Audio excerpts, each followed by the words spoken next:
Start करते हैं बेटा। आज हम करेंगे मैग्नेटिक इफेक्ट्स ऑफ करंट की एनसीईआरटी। पहले सॉल्व्ड एग्जांपल्स, फिर एक्सरसाइज पे चलेंगे। Let's start with the solved examples first. आपके सामने स्क्रीन पे आ रहा है क्वेश्चन नंबर 1। एग्जांपल नंबर 1 है ये एनसीईआरटी का। A straight line of mass 200 grams and length 1.5 meters carries a current of 2 ampere. It is suspended in mid-air by a uniform horizontal magnetic field B. जो magnetic field है वो आपको कहां नजर आ रही है? क्रॉस लगा हुआ है। क्रॉस लगा हुआ है तो इसका मतलब मैग्नेटिक फील्ड क्या हो गई? Inwards. What is the magnitude of the magnetic field? अब किसी भी चीज को अगर हैंग करते हो तो इसका मतलब उसके वेट को कोई बैलेंस करेगा। वेट को कौन बैलेंस करेगा? Force of magnetic field. So for wire to get hanged, weight must be balanced by force due to magnetic field. तो वेट कितना होता है? mg, force due to magnetic field BIL। Sine 90 हो गया, वो 1 हो गया। पूरा लिख देता हूं, BIL साइन 90। सिचुएशन कैसी है मैं अपने हिसाब से बना देता हूं। ये है क्रॉस, इस तरफ करंट है, क्रॉस्ड मैग्नेटिक फील्ड है।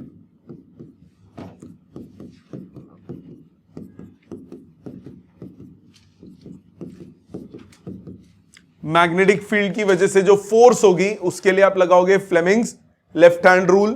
Force, magnetic field, current. Magnetic field inwards, current right side, force का हो गई अपवर्ड्स।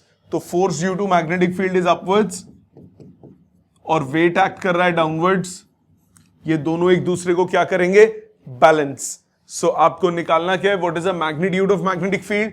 सो मैग्नेटिक फील्ड की मैग्नीट्यूड कितना हुआ? mg/IL।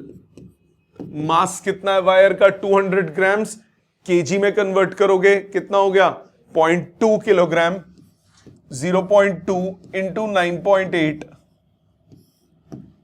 करंट की वैल्यू 2 एम्पियर और वायर की लेंथ 1.5 मीटर्स। कैलकुलेशन हो जाएगा इतना टेस्ला। समझ में आ गया बेटे सबको? कोई डाउट किसी को? Second question. Example. If the magnetic field is parallel to the positive y-axis and the charged particle is moving along positive x-axis, which way would the Lorentz force be for an electron and a proton? तो best तरीका ये positive y इसकी उंगलियां मत करो, IJK की form में करो, आसानी से इंटरप्रिटेशन होती है। फर्स्ट पार्ट, फॉर इलेक्ट्रॉन की बात हम करें।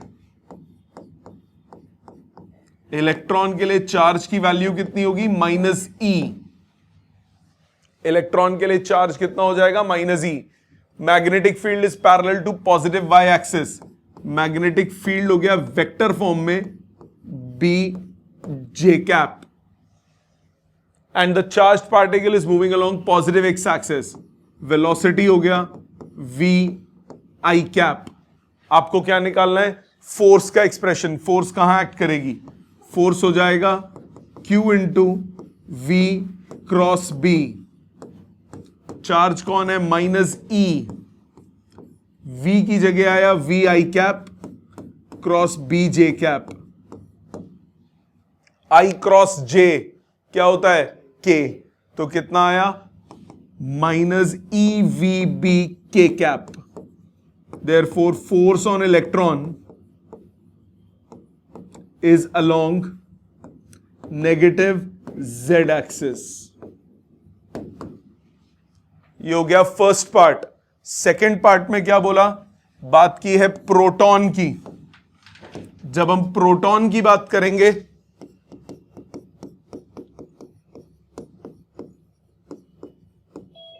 चार्ज की वैल्यू हो गई +E, बाकी magnetic field same, BJ cap, velocity same, VI cap. अब फोर्स क्या हो गया? फोर्स हो गया Q into V cross B। I cross J क्या होता है? K। EVB K cap. Force on proton is along positive z axis. पहले दो क्लियर सबको? आप सबको क्लियर? आ जाते हैं नेक्स्ट पे। Third, what is the radius of the path of an electron moving with a speed of 3 into 10 to the power 7 meters per second in a magnetic field of itna Tesla perpendicular to it. What is the frequency energy? ओहो, मैंने गलती से answer भी इसमें लगा दिया, इसको हटा देते हैं आंसर को।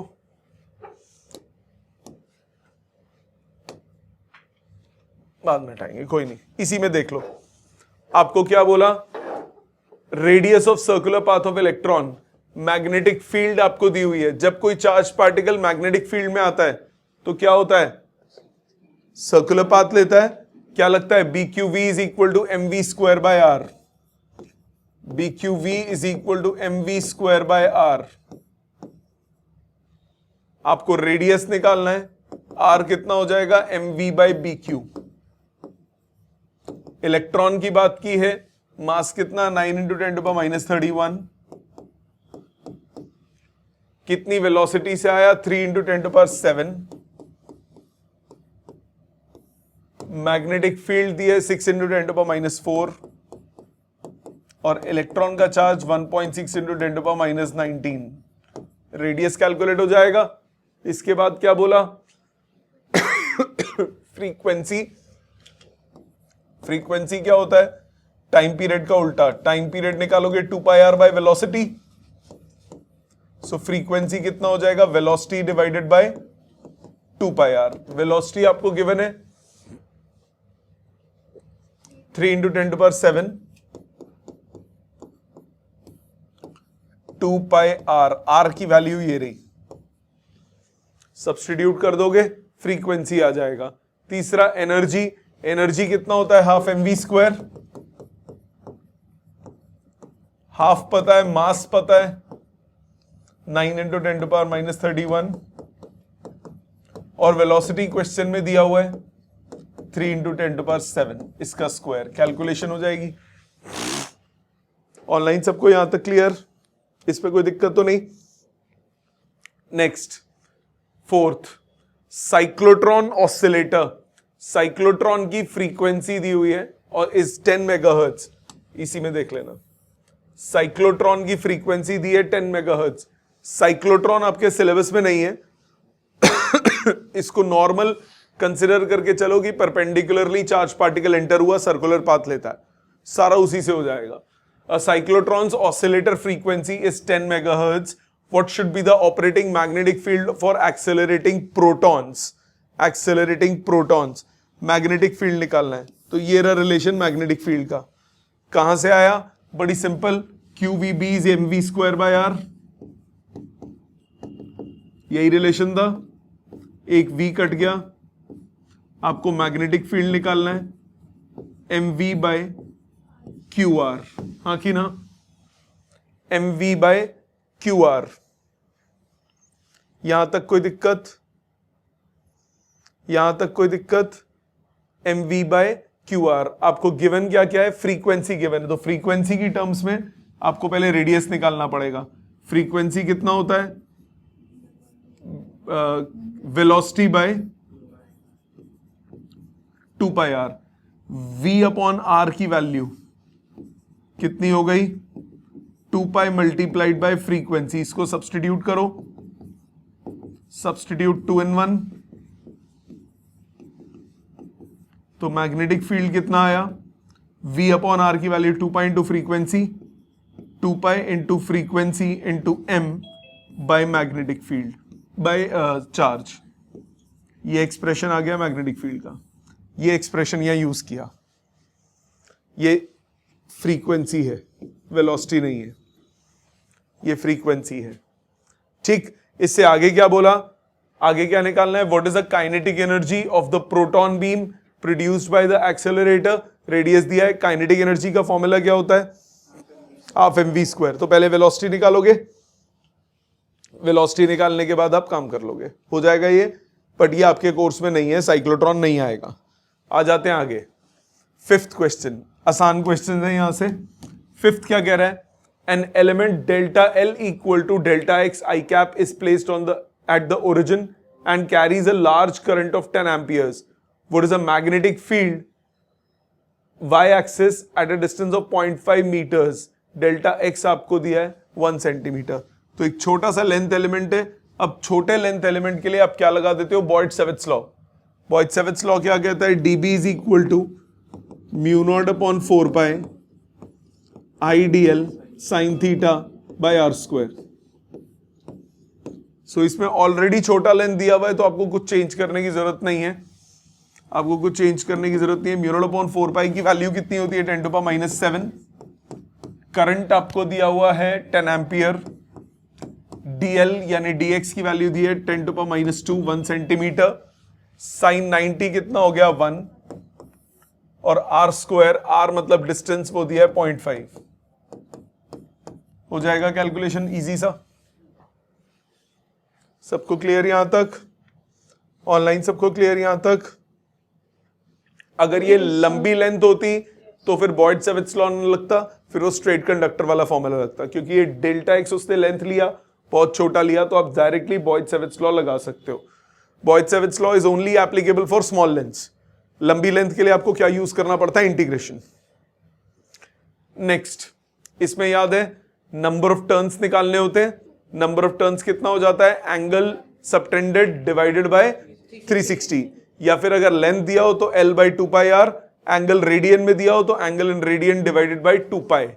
सो नंबर ऑफ टर्न्स निकालने का फॉर्मूला क्या होता है? Angle in degree divided by 360. Radian में दिया हो तो angle in radian divided by 2 pi. Length दिया हो तो L बाई 2 पाई आर. ये तीन से आप क्या निकाल सकते हो? नंबर ऑफ टर्न्स कैलकुलेट कर सकते हो. नंबर ऑफ टर्न्स कैलकुलेट कर सकते हो.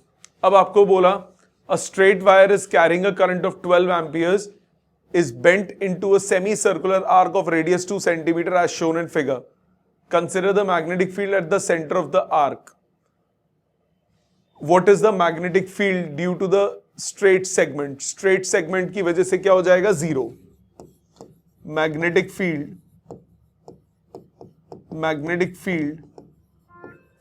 due to straight segment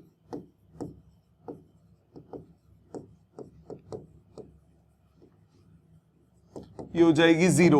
क्यों?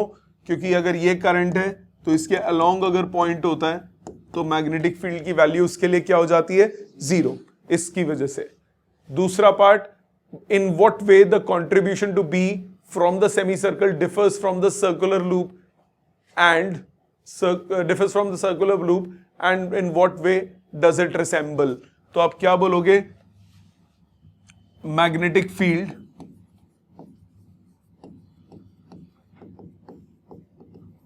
due to semicircular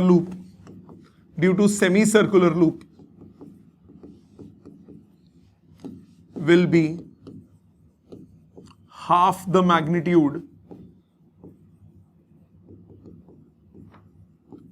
due to complete circle.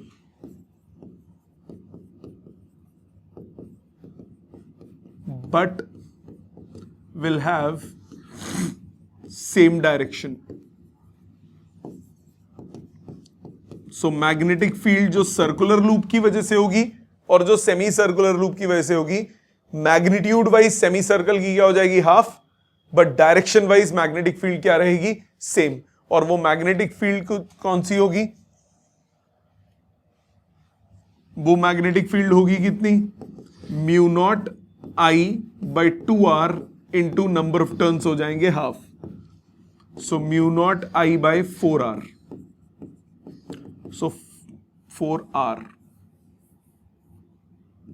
कितनी वैल्यू? 4 pi into 10⁻⁷. करंट की वैल्यू कितनी दी है? 12 एम्पियर्स. 4 और रेडियस कितना दिया हुआ है? 2 centimetre.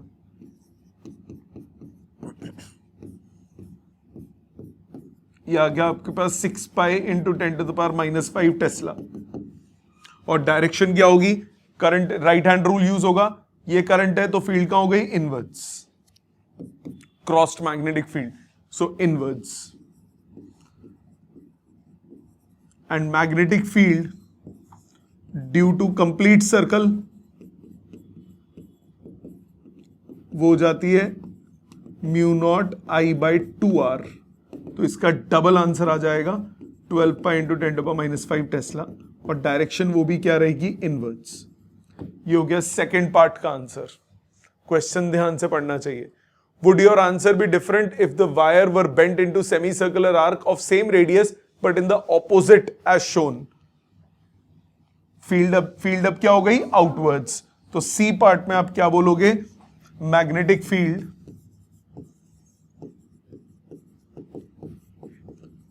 will have same magnitude as before,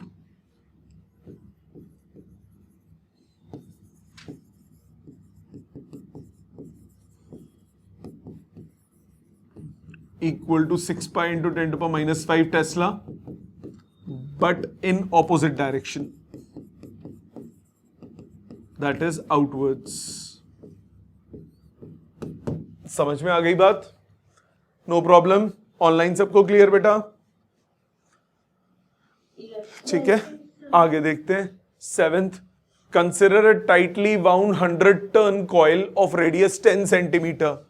number of turns दे दिया 100, रेडियस दे दिया 10 सेंटीमीटर, मतलब 10⁻⁻1 metre, carrying a current of 1 ampere. Current दे दिया 1 ampere. What is the magnitude of magnetic field at the centre of the coil? क्या दे दिया, सोलेनॉइड है ये। सोलेनॉइड के सेंटर पे मैग्नेटिक फील्ड कितना होता है, म्यू नॉट एन आई, मतलब mu naught N I by length. N क्या होता है, number of turns per unit length. So mu naught कितना, 4 pi into 10⁻⁷। Number of turns कितने, 100। करंट की value 1 ampere divided by length. Length कितनी है, 100 turns, radius इतना, कैरीज करंट इतना, magnitude of magnetic field at the centre नहीं दिया हुआ। ओके, टाइटली वाउंड कॉइल है। टाइटली वाउंड कॉइल है तो आप इसे सर्कुलर कॉइल ही कंसिडर करोगे। टाइटली वाउंड कॉइल है, अगर स्प्रेड होता तो लेंथ गिवन होती, स्प्रेड नहीं है तो यानी यहां पे मैग्नेटिक फील्ड का सेंटर वाला फॉर्मूला लगेगा, mu naught N I by 2r। So 4 pi into 10⁻⁷। Total number of turns आपको दिए हैं 100, आई की वैल्यू 1 एम्पियर बाई 2, और रेडियस कितना दिया हुआ है, 10 सेंटीमीटर। हो जाएगा कैलकुलेट छोटा सा, कितना आंसर आया, 2 पाई इंटू 10⁻⁻4 टेस्ला। ठीक है, समझ में आ गया? आगे चले। Figure shows the long straight wire of circular cross section, radius A carrying current I. The current I is uniformly distributed across this cross section. Calculate the magnetic field in the region R less than A, R greater than A. Ampere's circuital law, उसकी application है ये, ampere circuital law की। आपने ये conductor लिया, इसका radius ले लिया A, क्वेश्चन में A गिवन है ना, इसका रेडियस है A। जब आउटसाइड निकालना है तो यू लूप कंसिडर किया, for outside small R greater than A, integral B dot dl क्या हो जाता है, mu naught times current through the loop. याद आया, इंटीग्रल B डॉट dl कितना हो जाएगा, mu naught times current through the loop. तो B इंटीग्रेशन dl कितना हुआ, mu naught times current, total current. तो B into 2 pi R is mu naught times total current. पूरा का पूरा करंट पास होगा ना बीच में से, यूनिफॉर्म बोला है। जब आपने लूप बाहर कंसिडर किया है, सो पूरा करंट पास हो रहा है कि नहीं हो रहा, हाँ कि ना। सो टोटल करंट लेना है, कोई प्रॉब्लम नहीं। B हो गया mu naught I by 2 pi R।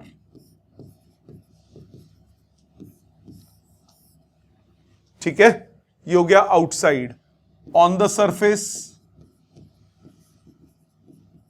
Small R A के बराबर हो जाएगा, B की वैल्यू हो गई mu naught I by 2 pi A, और ये आ गई मैक्सिमम मैग्नेटिक फील्ड। इनसाइड अगर आप कंसिडर करेंगे, मतलब small R less than A बोला, तब पूरा करंट नहीं होगा, सिर्फ पार्ट ऑफ करंट होगा।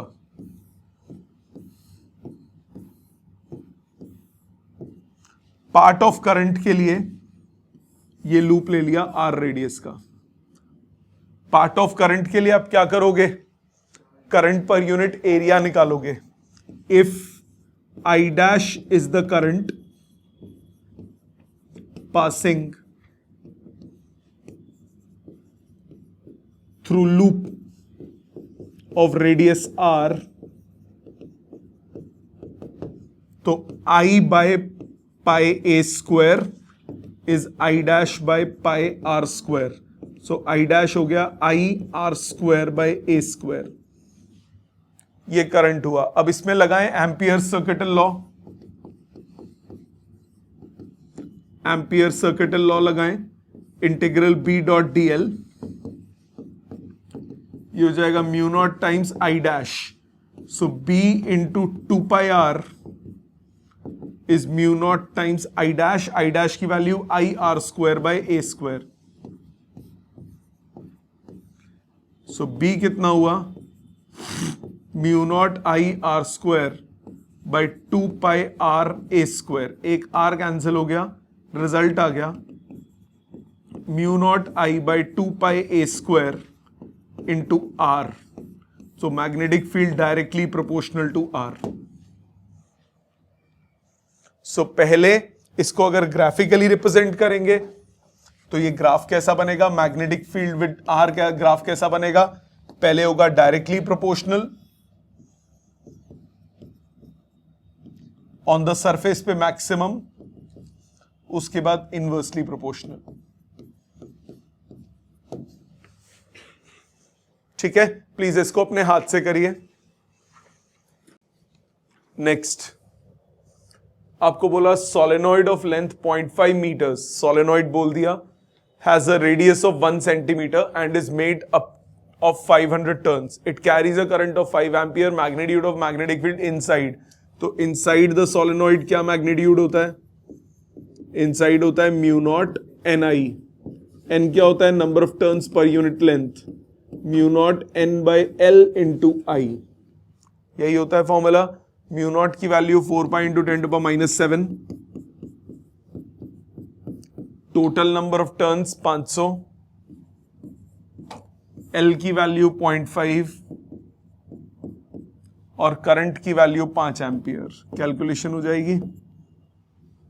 ठीक है, अगर एजेस पे दिया होता तो क्या होता, हाफ हो जाती। याद है बात, half mu naught N I edges पे होता है और सेंटर पे कितना होता है, म्यू नॉट एन आई। आ जाते हैं 10th पे। Horizontal component of earth's magnetic field at a certain place is इतना and the direction of field is from geographic south to geographic north, जो कि होती है, आप कहोगे सर नॉर्थ टू साउथ होती है, नॉर्थ टू साउथ होती है, मैग्नेटिक नॉर्थ से मैग्नेटिक साउथ की तरफ। मैग्नेटिक नॉर्थ जहां होता है वहां पे ज्योग्राफिक साउथ होता है। तो मैग्नेटिक फील्ड की वैल्यू जो अर्थ की होती है वो कहां होती है, ज्योग्राफिक साउथ से ज्योग्राफिक नॉर्थ की तरफ। A very long straight conductor is carrying a steady current of 1 ampere. What is a force per unit on it when it is suspended, when it is placed in a horizontal table in the direction current east to west, current south to north। First part की बात करते हैं। अगर east to waste में पड़ा है, ध्यान देना, मैग्नेटिक फील्ड इस तरफ है साउथ से नॉर्थ,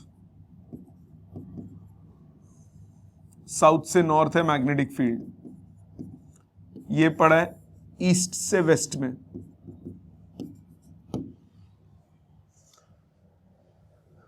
ठीक है, direction is from the geographic south to geographic north. Long straight conductor is carrying a current of 1 ampere. इसमें करंट है 1 ampere. What is a force per unit length on it placed on the horizontal table, direction of the current is east to west. First part, ये situation clear है। पहले force की बात करते हैं। Force का फॉर्मूला क्या होता है, B I L sine theta. Force होता है B I L sine theta. इधर थीटा कितना हो गया, 90 डिग्री, थीटा कितना हुआ 90 डिग्री, साइन 90 कितना होता है 1, ये आ गया BIL। तो फोर्स पर यूनिट लेंथ कितना हुआ, magnetic field into current, yes और नो। मैग्नेटिक फील्ड कितना दिया हुआ है 3 इंटू 10⁻⁵, सो 3 इंटू 10⁻⁵ इंटू करंट की वैल्यू कितनी दी है 1 एम्पियर। सो ये आ गया 3 इंटू 10⁻⁵ न्यूटन पर मीटर। और डायरेक्शन निकालोगे, कौन सा रूल यूज करोगे, Fleming's left hand rule. Force नहीं पता, मैग्नेटिक फील्ड नॉर्थ की तरफ और करंट ईस्ट से वेस्ट, तो फोर्स हो गई इनवर्ड।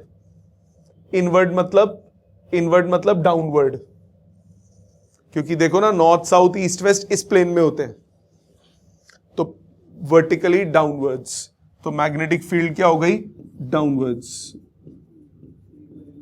या फिर आप इस पेपर के हिसाब से inside the plane of paper.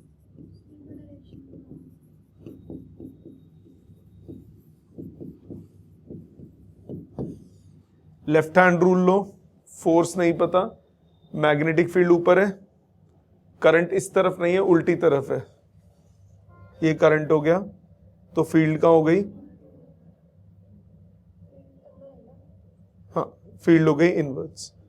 ठीक है, इसी तरह से सेकेंड पार्ट पे हो, साउथ टू नॉर्थ। जब साउथ टू नॉर्थ है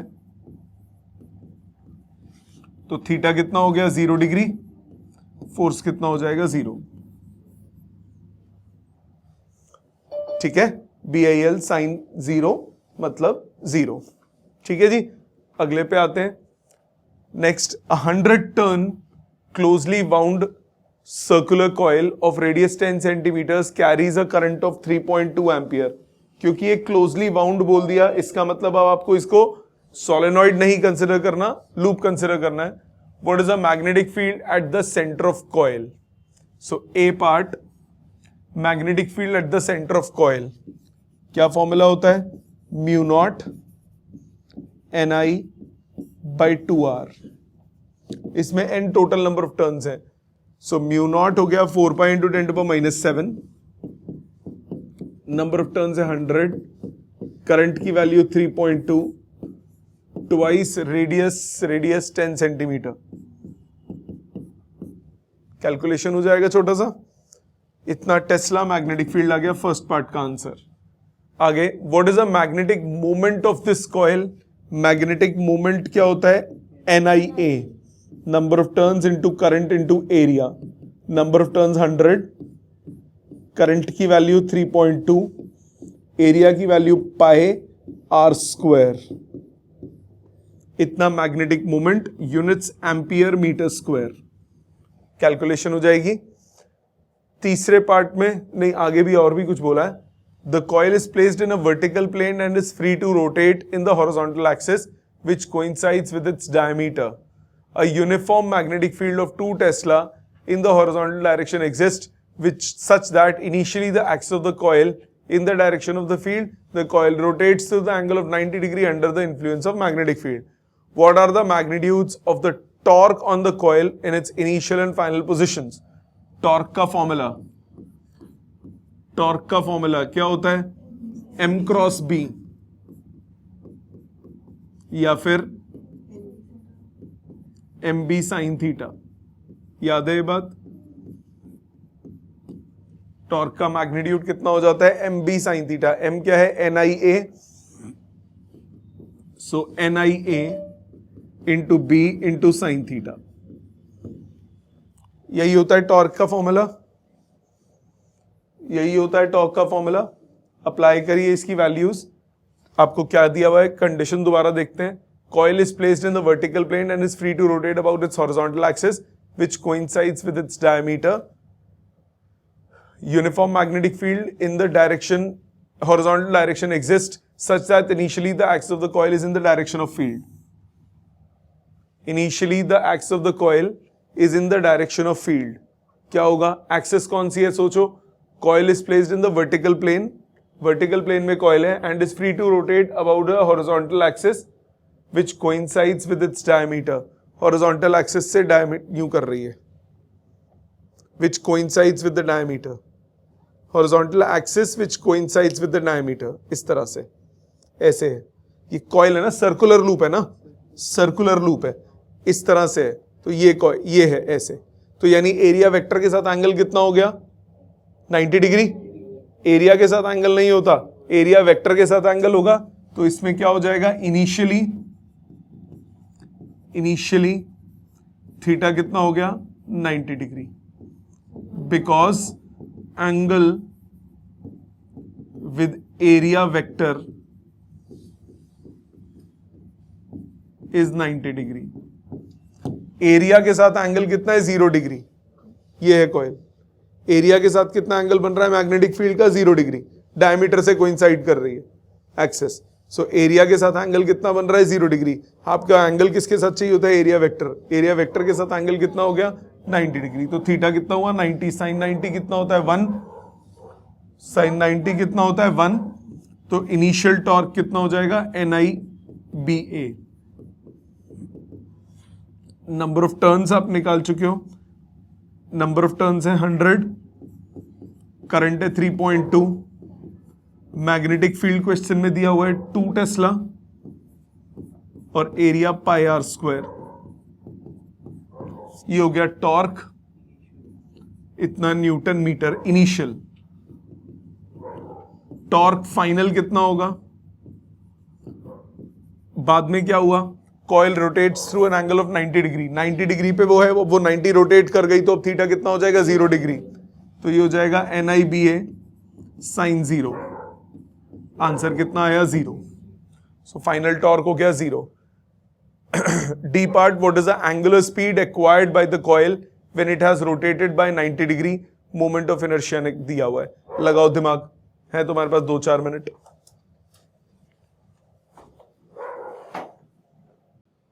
देखो कोई बात नहीं हुआ तो इधर देखो, डी पार्ट में क्या करोगे, ध्यान दो, आपको बोल रहा है what is the angular speed acquired by the coil when it has rotated bye 90 degree, angular speed निकालना है, ओमेगा निकालना है, तो अब आप क्या करोगे, टॉर्क आपके पास है MB साइन थीटा, किसी भी मोमेंट पे, मोमेंट ऑफ इनर्शिया दिया हुआ है, टॉर्क को आप लिख सकते हो I अल्फा,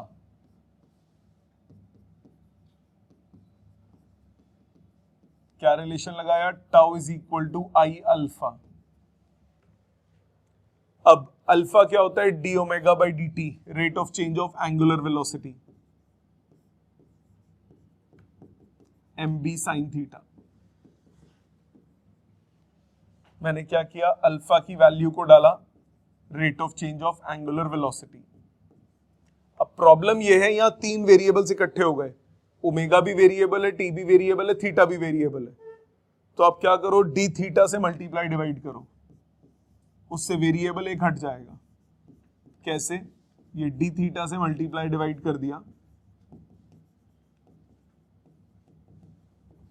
और D theta by d t को मैं ओमेगा लिख सकता हूं, टी वेरिएबल रिमूव हो जाएगा और एक डी थीटा को क्रॉस मल्टीप्लाई कर दो, I omega d omega is MB sine theta d theta.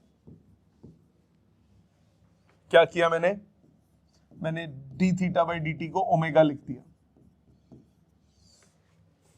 अब आप इसे इंटीग्रेट करिए, I integration omega d omega, limit 0 से फाइनल ओमेगा तक, इनिशियली रेस्ट पे था, 0 से ओमेगा तक, MB integration sine theta d theta, limit 0 से पाई बाई 2 तक, 90 डिग्री रोटेट करने पे निकालना है ना, लिमिट क्या हो गई 0 से लेकर पाई बाई 2 तक। यहां सॉल्व कर रहा हूं, इससे आगे आई, इसका इंटीग्रेशन आएगा omega square by 2, limit put करूंगा ओमेगा स्क्वायर बाई 2 रहेगा, MB साइन का इंटीग्रेशन क्या होता है, minus cos, limit 0 to pi by 2, minus cos theta, limit 0 to pi by 2, so I omega square by 2 minus MB cos pi by 2 minus cos 0, cos 90 क्या होता है 0, cos 0 क्या होता है 1, तो प्लस MB बचेगा, तो I omega square by 2 is plus m b. तो ओमेगा कितना आ गया, √2mb बाई आई। वैल्यू निकल जाएगी, फॉर्मूला डल जाएगा। m पता है आपको, फर्स्ट पार्ट में निकाल चुके हो। मैग्नेटिक फील्ड आपको पता है, मोमेंट ऑफ इनर्शिया क्वेश्चन में गिवन है, सबकी वैल्यू सब्स्टिट्यूट कीजिए, आंसर आ जाएगा। सबको क्लियर बेटा? सबको क्लियर है बेटा? समझ में आ गया कैसे करना है? आगे देख लो, फिर टाइम दूंगा लिखने का। आगे समझ लो, पहले एग्जांपल्स खत्म कर लेते हैं, फिर मैं वापस रुक जाऊंगा, आप लिख लेना आराम से जो जो लिखने होंगे। 12th, a current carrying circular loop lies on a smooth horizontal plane. Can a uniform magnetic field be set up in such a manner that the loop turns around itself? बताओ जी। Current carrying loop lies on a smooth horizontal plane. Can a uniform magnetic field be set up in such a manner that the loop turns around itself? बताओ जी, सोचो। ये 3 सोच सकते हो, आपके पास 5 minute का समय है, पिछला लिख लो और ये 3 सोचो, फिर हम डिस्कस करेंगे इनको। ध्यान दीजिए, तीनों देखते हैं। A current carrying circular loop lies on a horizontal smooth horizontal plane. ये horizontal plane है, इस plane पे एक current carrying loop पड़ा है horizontal plane में। Can a uniform magnetic field be set up in such a manner that the loop turns around itself? पलट जाए, ये अपनी जगह पे ऐसे खड़े खड़े पलट जाए। अब इसको पलटने के लिए, लूप को पलटने के लिए, वर्टिकल डायरेक्शन में पलटने के लिए आपको टॉर्क किस डायरेक्शन में चाहिए होगा? वर्टिकल डायरेक्शन में।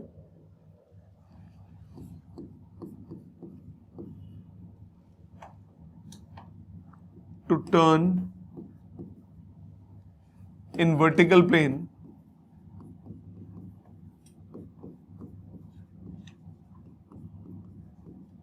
torque is required in vertical direction.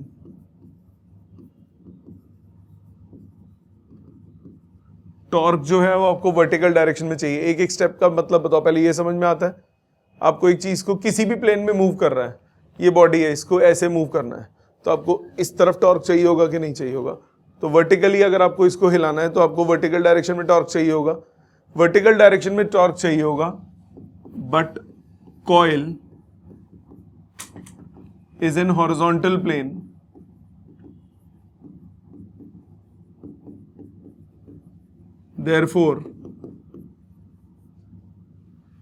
therefore its area vector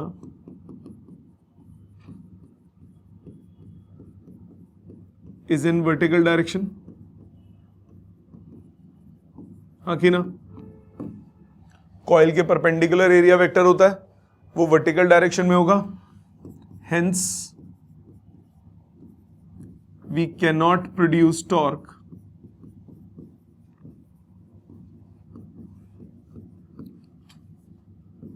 in vertical direction because torque क्या होता है? M cross B। Torque M के परपेंडिकुलर होना चाहिए, मतलब टॉर्क एरिया वेक्टर के परपेंडिकुलर होना चाहिए। तो आपको टॉर्क अब किस डायरेक्शन में चाहिए? एरिया वेक्टर की डायरेक्शन में, जो कि पॉसिबल नहीं है। To get torque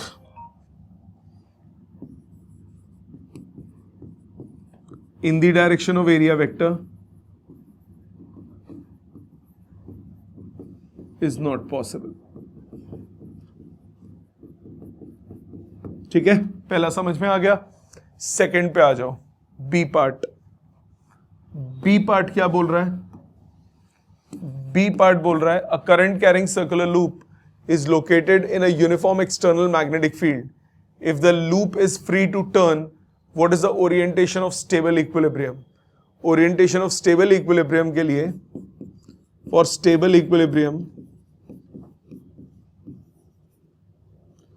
magnetic moment and magnetic field must be in same direction. याद है ये बात? क्योंकि एनर्जी का फॉर्मूला क्या होता है? Minus M dot B. Energy minimum कब होगी? जब थीटा कितना होगा? 0 डिग्री, एम और बी के बीच में। Therefore magnetic field must be along area vector.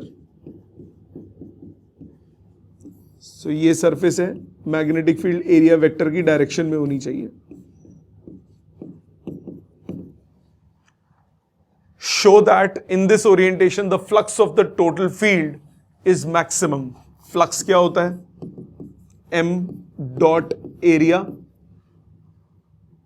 Flux यही होता है, यही होता है b dot area. हाँ बोल रहे हो, b dot area ये flux होता है, which is b into a maximum if theta क्या हो जाए? 0 degree. Therefore flux is maximum in this orientation. बात समझ में आ गई? 2 पार्ट्स क्लियर। थर्ड पे आ जाओ।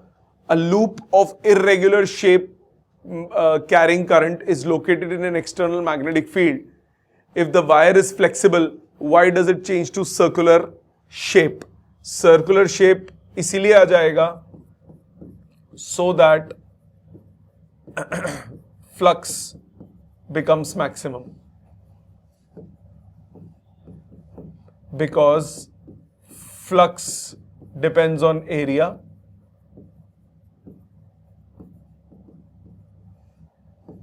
hence for maximum area loop becomes circular. Given perimeter में सबसे ज्यादा एरिया किसका होता है? सर्कल का, इसीलिए लूप कैसे बन जाएगा? सर्कुलर शेप में। ठीक है, आ जाते हैं नेक्स्ट क्वेश्चन पे। इसमें डायग्राम मिसिंग है, वो मैं अभी बना देता हूं आपको। इस क्वेश्चन में बोला इन अ सर्किट ऐसा है,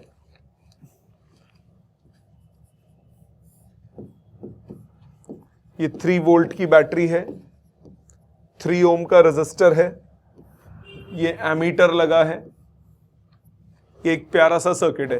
in a circuit the current is to be measured. ठीक है जी, what is the value of the current if the ammeter shown? First part is a galvanometer with resistance 60 ohm. First part, if resistance of galvanometer is 60 ohms, तो current कितना हो जाएगा? Voltage upon total resistance. हाँ कि ना? 3/63 माने 1/21 ampere. B part, but converted to an ammeter by shunt resistance RS। जब आप शंट लगा देते हो, कन्वर्टेड किया आपने गैल्वेनोमीटर में shunt resistance RS, shunt resistance RS करोगे, ये गैल्वेनोमीटर है, आपने एक शंट लगा दिया RS का, तो इसका इफेक्टिव रेजिस्टेंस कितना हो गया? 1/R इफेक्टिव इज 1 गैल्वेनोमीटर की रेजिस्टेंस प्लस 1 शंट की रेजिस्टेंस। हाँ कि ना? गैल्वेनोमीटर की रेजिस्टेंस कितनी दी है? 60 ओम्स। सो 1/60 प्लस 1/0.02, so 1/60 प्लस 50, सो ये आ गया R इफेक्टिव, आ गया 60 अपॉन 3001 ओम्स। तो अब करंट कितना हो गया? Total voltage 3 volt divided by total resistance 60/3001 plus 3 ohms, इतना एम्पियर। ये तो बिल्कुल ही गलत वैल्यू है, ये फिर भी अप्रोक्सीमेटली 1 एम्पियर आ जाएगा। Third part, ideal ammeter. Ideal ammeter में रेजिस्टेंस कितनी हो जाती है? 0। सो करंट कितना हो जाएगा? 3/3। आंसर आ गया 1 एम्पियर। सो ये देखो, ये लगभग इक्वल आ रहे हैं, तो shunt should be as low as possible, जितना कम होगा उतना एक्यूरेट आंसर आएगा। याद आ गई ये बात? सबको क्लियर? आ जाते हैं एक्सरसाइज पे। पहले 5 क्वेश्चंस, आपके पास 5-7 मिनट का समय है, फिर मैं ये पांचों करूंगा। देखिए सामने पांचों मैं अटेम्प्ट कर रहा हूं, पांचों कर रहा हूं, अब ध्यान दीजिएगा। जब फर्स्ट क्वेश्चन की बात करें, फर्स्ट क्वेश्चन में आपको क्या बोला? A circular coil of wire consisting 100 turns, each of radius 8 centimeter, carries a current of 0.4 ampere. What is the magnitude of magnetic field at the center of the coil? Magnetic field at the center of the coil क्या होगा? mu naught Ni by 2r, क्योंकि circular coil बोला। mu naught की value 4 pi into 10 to the minus 7, number of turns आपको दिए 100, current की value दी है 0.4 बाई ट्वाइस ऑफ रेडियस की वैल्यू दी है 8 centimetre, 8 into 10 to the minus 2। Calculation हो जाएगा इतना टेस्ला। सेकंड क्वेश्चन पे आ जाते हैं। पहले 5 बहुत आसान है, डायरेक्ट फॉर्मूला बेस्ड है। सेकंड पे आ जाइए। A long straight wire carries a current of 35 ampere. What is the magnetic field at a point 20 centimeter? एक लॉन्ग स्ट्रेट वायर है, 20 सेंटीमीटर दूर निकालना है, तो इस वायर को क्या कंसिडर करोगे? Infinite wire. So infinite wire में मैग्नेटिक फील्ड का फॉर्मूला क्या होता है? Mu naught I by 2 pi a, 2 pi d या 2 pi a. Mu naught I by 2 pi d या 2 पाई ए, जो मर्जी ले लो। म्यू नॉट की value 4 pi into 10 to the minus 7, current की value 35 amperes divided by 2 pi, और distance कितना दिया हुआ है? 20 सेंटीमीटर यानी 0.2, इतना टेस्ला। क्लियर? कैलकुलेशन हो जाएगी। ठीक, आ जाते हैं थर्ड पे। थर्ड पे आइए। थर्ड में आपको क्या बोला? A long straight wire in the horizontal plane carries a current of 50 ampere in the north to south direction. Give the magnitude and direction of magnetic field at a point 2.5 meter east of the wire. Long straight wire है, carries a current of 50 ampere in the north to south direction. ये north, ये south, 50 ampere का current आ रहा है। आगे क्या बोला? magnitude and direction of magnetic field at a point 2.5 meter east of the wire, 2.5 meters east of wire. So magnetic field का magnitude कितना आ गया? mu naught I by 2 pi a. So 4 pi into 10 to the minus 7, current की value 50 ampere by 2 pi a की value 2.5, इतना Tesla. Direction के लिए क्या करोगे? Right hand rule. ये करंट है तो फील्ड का हो गई आउटवर्ड्स, सो आउटवर्ड्स।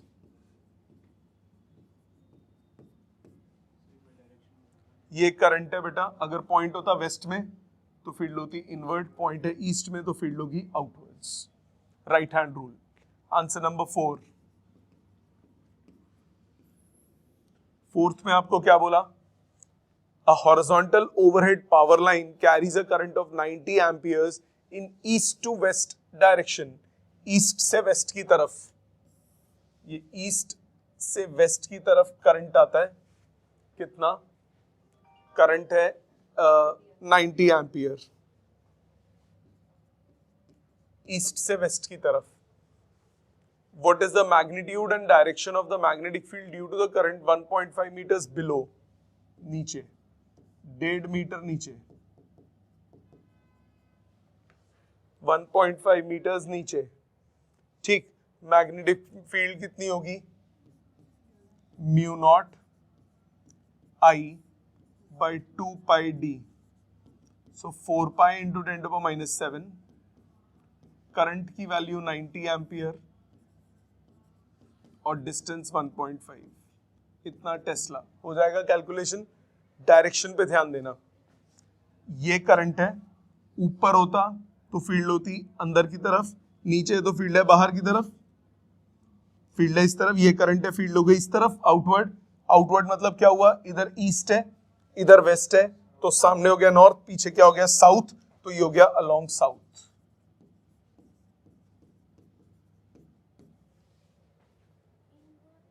इनवर्ड आउटवर्ड नहीं होता, वायर है, केबल है, ये केबल है। नॉर्थ साउथ ऊपर नीचे नहीं होता, नॉर्थ साउथ इधर होता है, ठीक है। अपवर्ड डाउनवर्ड होता अगर ये नॉर्थ साउथ वगैरह दिया होता, तीनों म्यूचुअली परपेंडिकुलर होते हैं, ठीक है ना। तो ये वायर है, इस तरफ करंट है तो फील्ड हो गई पीछे की साइड, इस साइड क्या बना साउथ, आगे क्या बना नॉर्थ। आ जाते हैं फिफ्थ पे।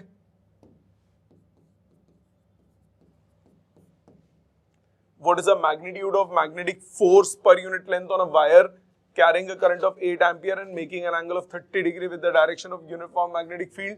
Force का formula BIL sin theta. So force per unit length कितना हो गया, BI sin theta. So B की वैल्यू कितनी दी है 0.15 टेस्ला, करंट की वैल्यू 8 एम्पियर, साइन 30 हाफ हो जाएगा न्यूटन पर मीटर। समझ में आ गया सबको first 5? No problem, direct formula based छोटे छोटे क्वेश्चंस थे, ठीक है। अगले करिए, नेक्स्ट 4 अटेम्प्ट कीजिए, फिर डिस्कस करेंगे एक साथ। अगले 4 अटेम्प्ट कीजिए, थोड़ा बड़ा कर देता हूं, ये नेक्स्ट 4 अटेम्प्ट कीजिए, फिर हम इनको डिस्कस करेंगे। ध्यान दीजिए चारों पे, फिर नेक्स्ट साइड दूंगा आपको करने के लिए। पहले 6th पे ध्यान देते हैं। 6 में कह रहा है, 3 centimetre wire carrying a current of 10 amperes is placed inside a solenoid perpendicular to its axis. Magnetic field inside the solenoid is given to be 0.27. What is the magnetic force on the wire? ये solenoid है, इसका कोई काम नहीं है। इसमें एक wire को आपने प्लेस कर दिया perpendicular to its axis, ये वायर को प्लेस कर दिया मैंने perpendicular to its axis, ऐसे नहीं अंदर की तरफ जाते हुए, इनसाइड, ताकि मैग्नेटिक फील्ड और वायर के बीच में एंगल 90 डिग्री हो और फोर्स लग जाए। ऊपर भी लग सकता है नीचे भी लग सकता है। तो फोर्स कितना होगा, BIL sin 90। मैग्नेटिक फील्ड कितनी है 0.27। करंट की वैल्यू इस वायर में है 10 एम्पियर, लेंथ है 3 सेंटीमीटर,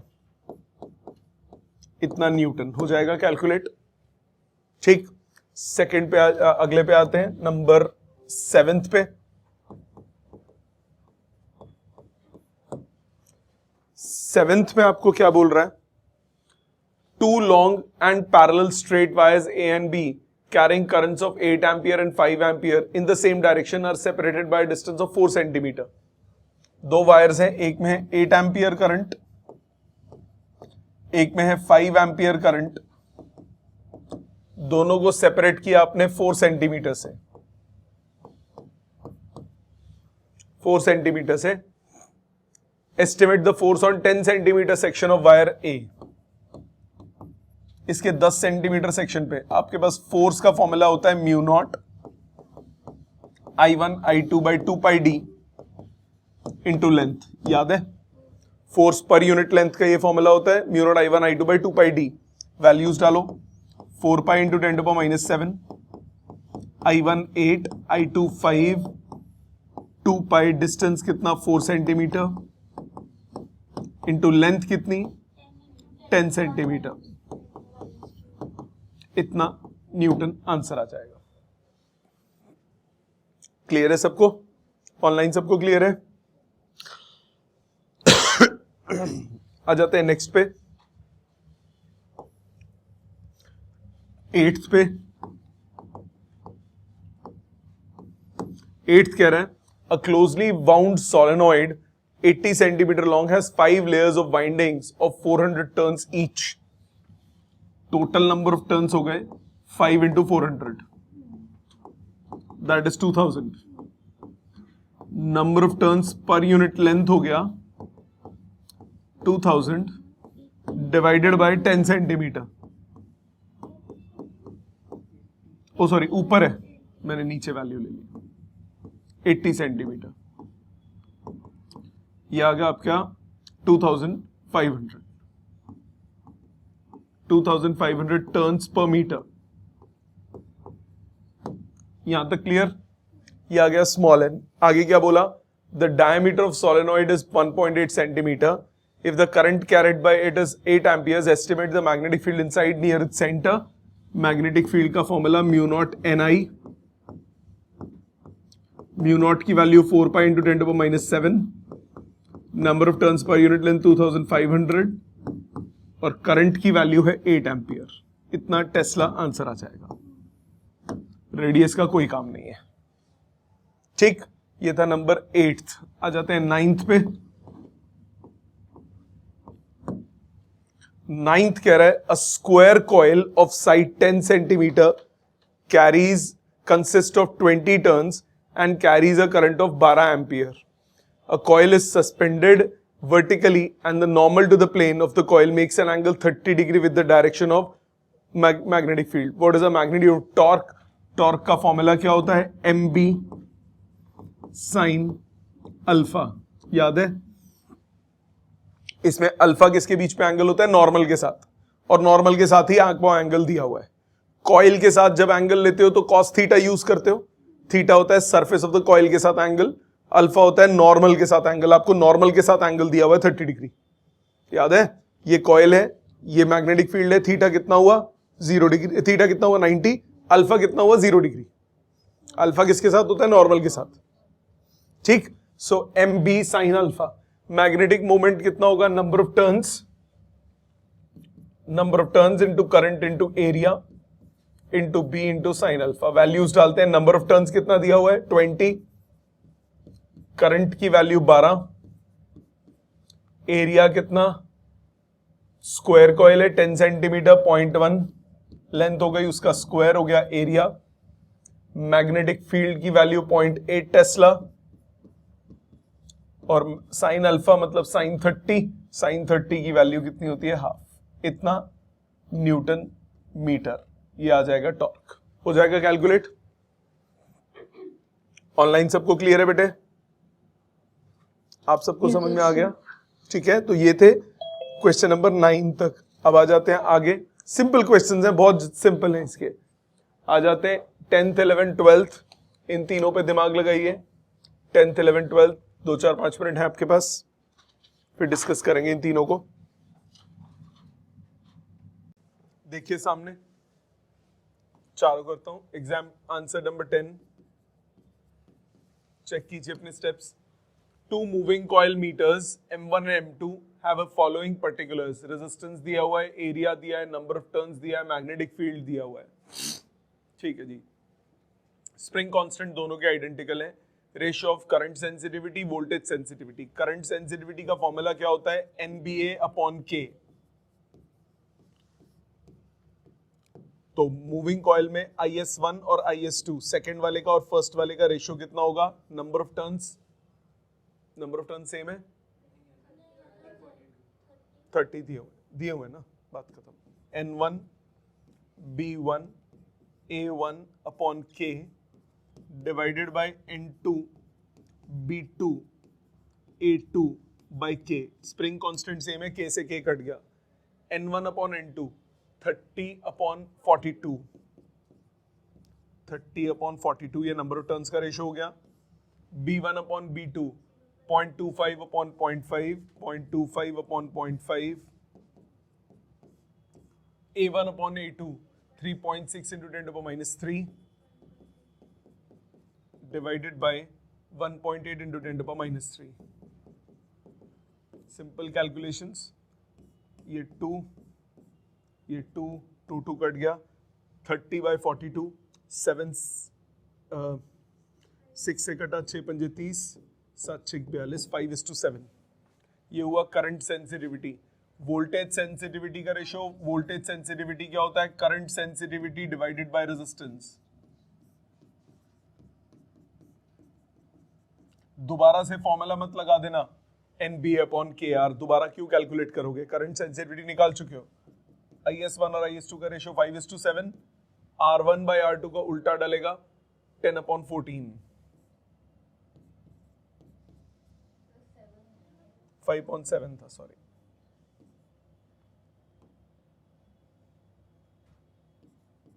सेवन टू 14, 10:10, 1:1। ये आ गया वोल्टेज सेंसिटिविटी का रेशियो। ठीक है, आ जाते हैं 11th पे। डायरेक्ट फॉर्मूला था, अगर आता हो तो फॉर्मूला सीधा सीधा लग जाता है। 11th पे ध्यान दीजिए। 11th क्वेश्चन क्या कह रहा है? In a chamber a uniform magnetic field of 6.5 gauss is maintained. ठीक है जी। An electron is shot into the field with a speed of 4.8 into 10 to the power 6 meters per second normal to the field. Explain why the path of electron is circle. Magnetic field, since force due to magnetic field, force due to magnetic field is always perpendicular to velocity. Therefore, it provides the required centripetal force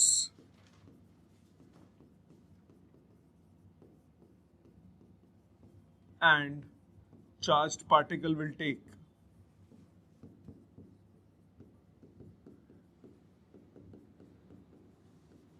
circular path. Clear ये बात? पहला part हो गया prove करने, जो oral बोला है उसको मैथमेटिकल प्रूव करने वाला। सो स्टेप वाइज आंसर करा करो। ठीक है जी। आगे क्या बोला? Determine the radius. रेडियस कैसे निकालोगे? R is equal to mv/bq। किसकी बात की थी? इलेक्ट्रॉन की। मास कितना हुआ? 9.1 इंटू 10 to the minus 31। कितनी वेलोसिटी से आपने शूट किया? 4.8 into 10 to the power 6। Magnetic field कितना मेंटेन करके रखा? 6.5 गॉस। टेस्ला में कन्वर्ट करो। और चार्ज की value 1.6 into 10 to the power minus 19, इतना मीटर्स। कैलकुलेशन हो जाएगी। ठीक है, आ जाते हैं 12th पे।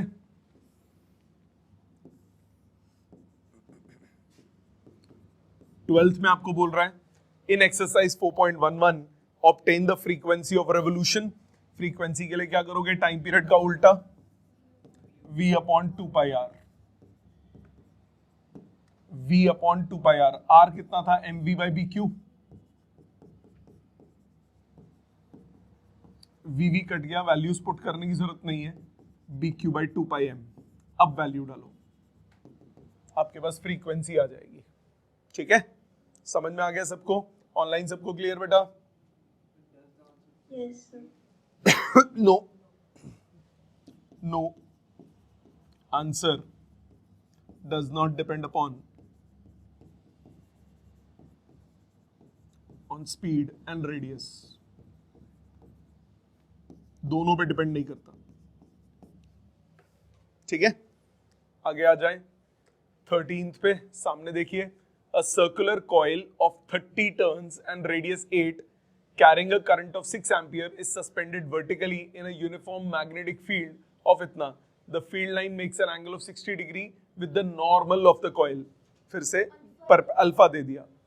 Calculate the magnitude of counter torque that must be applied to prevent the coil from turning। तो जो applied torque होगा उसका opposite लगाना पड़ेगा। So answer number 13 में क्या करोगे? काउंटर टॉर्क कितना अप्लाई करना पड़ेगा? mb। जितना अप्लाइड टॉर्क है उतना ही मैग्नीट्यूड वाइज उतना ही लगाना पड़ेगा। मैग्नीट्यूड कितना हो गया? Magnetic moment NIA into B into sine alpha. Number of turns कितने? 30। करंट की वैल्यू 6 एम्पियर। एरिया की वैल्यू, रेडियस 8 सेंटीमीटर है, pi into 8 into 10 to the power minus 2 का स्क्वायर। मैग्नेटिक फील्ड की वैल्यू 1 टेस्ला और साइन अल्फा साइन 60√3/2, इतना newton metre. पहला part clear? ठीक है, बी पार्ट पे आ जाते हैं। बी पार्ट क्या कह रहे हैं? Why would your answer change if the circular coil in A were replaced by a planar coil for some irregular shape that encloses the same area? बताओ जी। नहीं, क्योंकि एरिया सेम है, ठीक है, so no, answer will remain same, और moreover वो circular shape में ही आ जाएगा। ठीक है, समझ में आ गई बात सबको? ऑनलाइन सबको क्लियर है बेटा? सारे बच्चों को? किसी को कोई डाउट बेटे? ठीक है, अगला, ये दो दिमाग लगाइए बच्चे, इंपॉर्टेंट क्वेश्चंस हैं दोनों इंपॉर्टेंट क्वेश्चंस हैं। स्पेसिफिकली ऊपर वाला ज्यादा इंपॉर्टेंट, नीचे वाला नहीं है इतना, बट स्टिल अटेम्प्ट कीजिए दोनों। सामने देखो बेटा, 14th,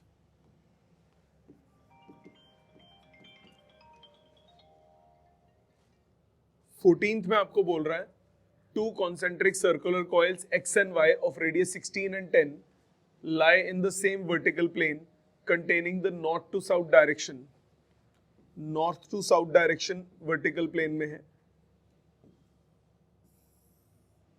तो दो कॉइल्स हैं X और Y, कॉन्सेंट्रिक हैं, इस तरह से दो कॉइल्स हैं, ऐसे दो कॉइल्स हैं, ठीक है। अब coil X and Y of radius 16 and 10, तो X का रेडियस है 16 और Y का रेडियस है 10। रेडियस ऑफ X दिया है, X का और Y के, डाटा को यहां अलग अलग करके लिख देता हूं। रेडियस ऑफ X दिया है 16 सेंटीमीटर, रेडियस ऑफ Y दिया है 10 सेंटीमीटर। आगे क्या बोला? line the same vertical plane containing the north to south direction. Coil X has 20 turns, carries a current of 16 amperes. Number of turns X के हैं 20, current X का है 16 ampere. Coil Y has 25 turns and carries a current of 18 ampere. Number of turns in Y is 25, current in Y is 18 ampere. The sense of current in X is anti-clockwise and clockwise in Y for an observer looking at the coils facing west. ये east है, ये waste है। Facing west मतलब यहां खड़ा है, east में खड़े होकर वेस्ट की तरफ देख रहा है। तो फेसिंग वेस्ट कॉइल एक्स में current, sense of current in x is anti clockwise, तो एक्स में करंट है एंटी क्लॉकवाइज, ईस्ट से देख रहा हूं वेस्ट की तरफ, तो एंटी क्लॉकवाइज मतलब हुआ ऐसे, और वाई में है क्लॉकवाइज। जब एंटी क्लॉकवाइज करंट है तो मैग्नेटिक फील्ड कहां हो गई? Towards east. जब क्लॉकवाइज करंट है तो मैग्नेटिक फील्ड कहां हो गई? Towards waste. वो पहले ही लिख लो, मैग्नेटिक फील्ड अलोंग एक्स कहां गई? टुवर्ड्स ईस्ट, और मैग्नेटिक फील्ड अलोंग वाई कहां हो गई? Towards waste. ये डायरेक्शंस आ गई। उसके बाद आपको टोटल मैग्नेटिक फील्ड निकालना है। सो मैग्नेटिक फील्ड अलोंग एक्स का मैग्नीट्यूड कितना होगा? मैग्नेटिक फील्ड अलोंग एक्स का मैग्नीट्यूड होगा mu naught I N I by 2r, 4 pi into 10 to power -7। Current की वैल्यू 16, आई की वैल्यू, नंबर ऑफ टर्न्स कितना? 20 बाई 2 इंटू रेडियस की value 16 -2। 16 cut गया, 2 से 10 कट गया, कितना बचा? 10 टू पावर 3, तो 4 pi into 10 to power -4 tesla. ठीक है, दूसरे पे आ जाते हैं, वाई की मैग्नेटिक फील्ड पे। Mu naught 4 pi into 10 to power -7, number of turns 25, current 18 by twice of radius 10 to power -1 का होल स्क्वायर। ठीक है, mu naught N I O by 2r, sorry 10 to power -1। ठीक है, कितना आया ये सॉल्व करके? 25 इंटू 4 100 होता है, इसको नहीं छेड़ रहा मैं, ये 9 आ गया। सो 9 पाई इंटू 10 की पावर 25 इंटू 4 100, 10 टू पावर 2 नीचे आया 10 टू पावर 3, ऊपर आगे हो गया 10 टू पावर -4 टेस्ला। डायरेक्शंस आ गई, कौन सा बड़ा है, y वाला बड़ा है x वाला बड़ा है, y, तो बड़े में से छोटा माइनस डायरेक्शन बड़े वाले की ऑपोजिट डायरेक्शन में, तो रिजल्टेंट मैग्नेटिक फील्ड कितनी हो गई, by माइनस bx, मतलब 5 pi into 10 to power -4 tesla, और डायरेक्शन क्या हो गई, टूवर्ड्स वेस्ट। ठीक है, समझ में आ गया सबको। ये था नंबर 14 और ये इंपॉर्टेंट क्वेश्चन है, इस टाइप का काफी आता है एग्जाम में, एग्जैक्ट सेम आ जाए तब भी कोई बड़ी बात नहीं है। ठीक, आ जाते हैं 15 पे। प्रॉब्लम सबसे बड़ी आप लोगों की पता है क्या होती है, समझ लेते हो, खुद नहीं करते घर जाके। प्लीज ऐसे इंपॉर्टेंट क्वेश्चंस को जो बिना डायरेक्ट फॉर्मूले के, जिनमें थोड़ा सोचना पड़ रहा है, इनको रिपीट जरूर किया करो, मेरे सामने नहीं, अकेले बैठ के, ताकि पेपर में आपको हेल्प नहीं मिलती। पेपर में आप खुद बैठते हो, तब कोई हेल्प नहीं होती आसपास, तब नहीं होते। बच्चे कहते हैं सर क्लास में हो जाते हैं, वहां नहीं होते, क्योंकि खुद अकेले बैठ के अटेम्प्ट किए ही नहीं एक बार भी। अगर अटेम्प्ट भी किए तो साथ में सॉल्यूशन खोल लिए, देख के तो समझ में आ ही जाता है, पर लिखना पड़ता है एग्जाम में। तो कृपा करके मतलब अकेले बैठ के इनको बिना कहीं से हेल्प लिए जरूर करा करो दोबारा, तभी फायदा है, नहीं तो कोई फायदा नहीं है। आंसर 15 पे आ जाते हैं। 15 पे ध्यान दीजिए। A magnetic field of 100 Gauss is required, which is uniform in a region of linear dimension about 10 centimeter and area of cross section itna. The maximum current capacity of a given coil of wire is 15 ampere and the number of turns per unit length can be wound around a core is at most 1000 turns per meter. Suggest some appropriate design particulars of the solenoid for the required purpose. नहीं करना इस question को, ये एक वो hypothetical situation है, मैं समझा देता हूं, बट ये आएगा नहीं पेपर में कभी, क्योंकि ये एक जस्ट हाइपोथेटिकल क्वेश्चन है। कैसे, आपको मैग्नेटिक फील्ड चाहिए 100 गॉस की, आपको बोला ये रे 15 एम्पियर का आपको करंट है, मैक्सिमम करंट है 15 एम्पियर, और मैक्सिमम नंबर ऑफ टर्न्स है 1000 टर्न्स पर मीटर। ये मैक्सिमम है, ये एग्जैक्ट वैल्यू नहीं है, ये मैक्सिमम है, और आपको area of cross section length दिया हुआ है। मैग्नेटिक फील्ड सोलेनोइड का क्या होता है, mu naught N I by length, yes और नो।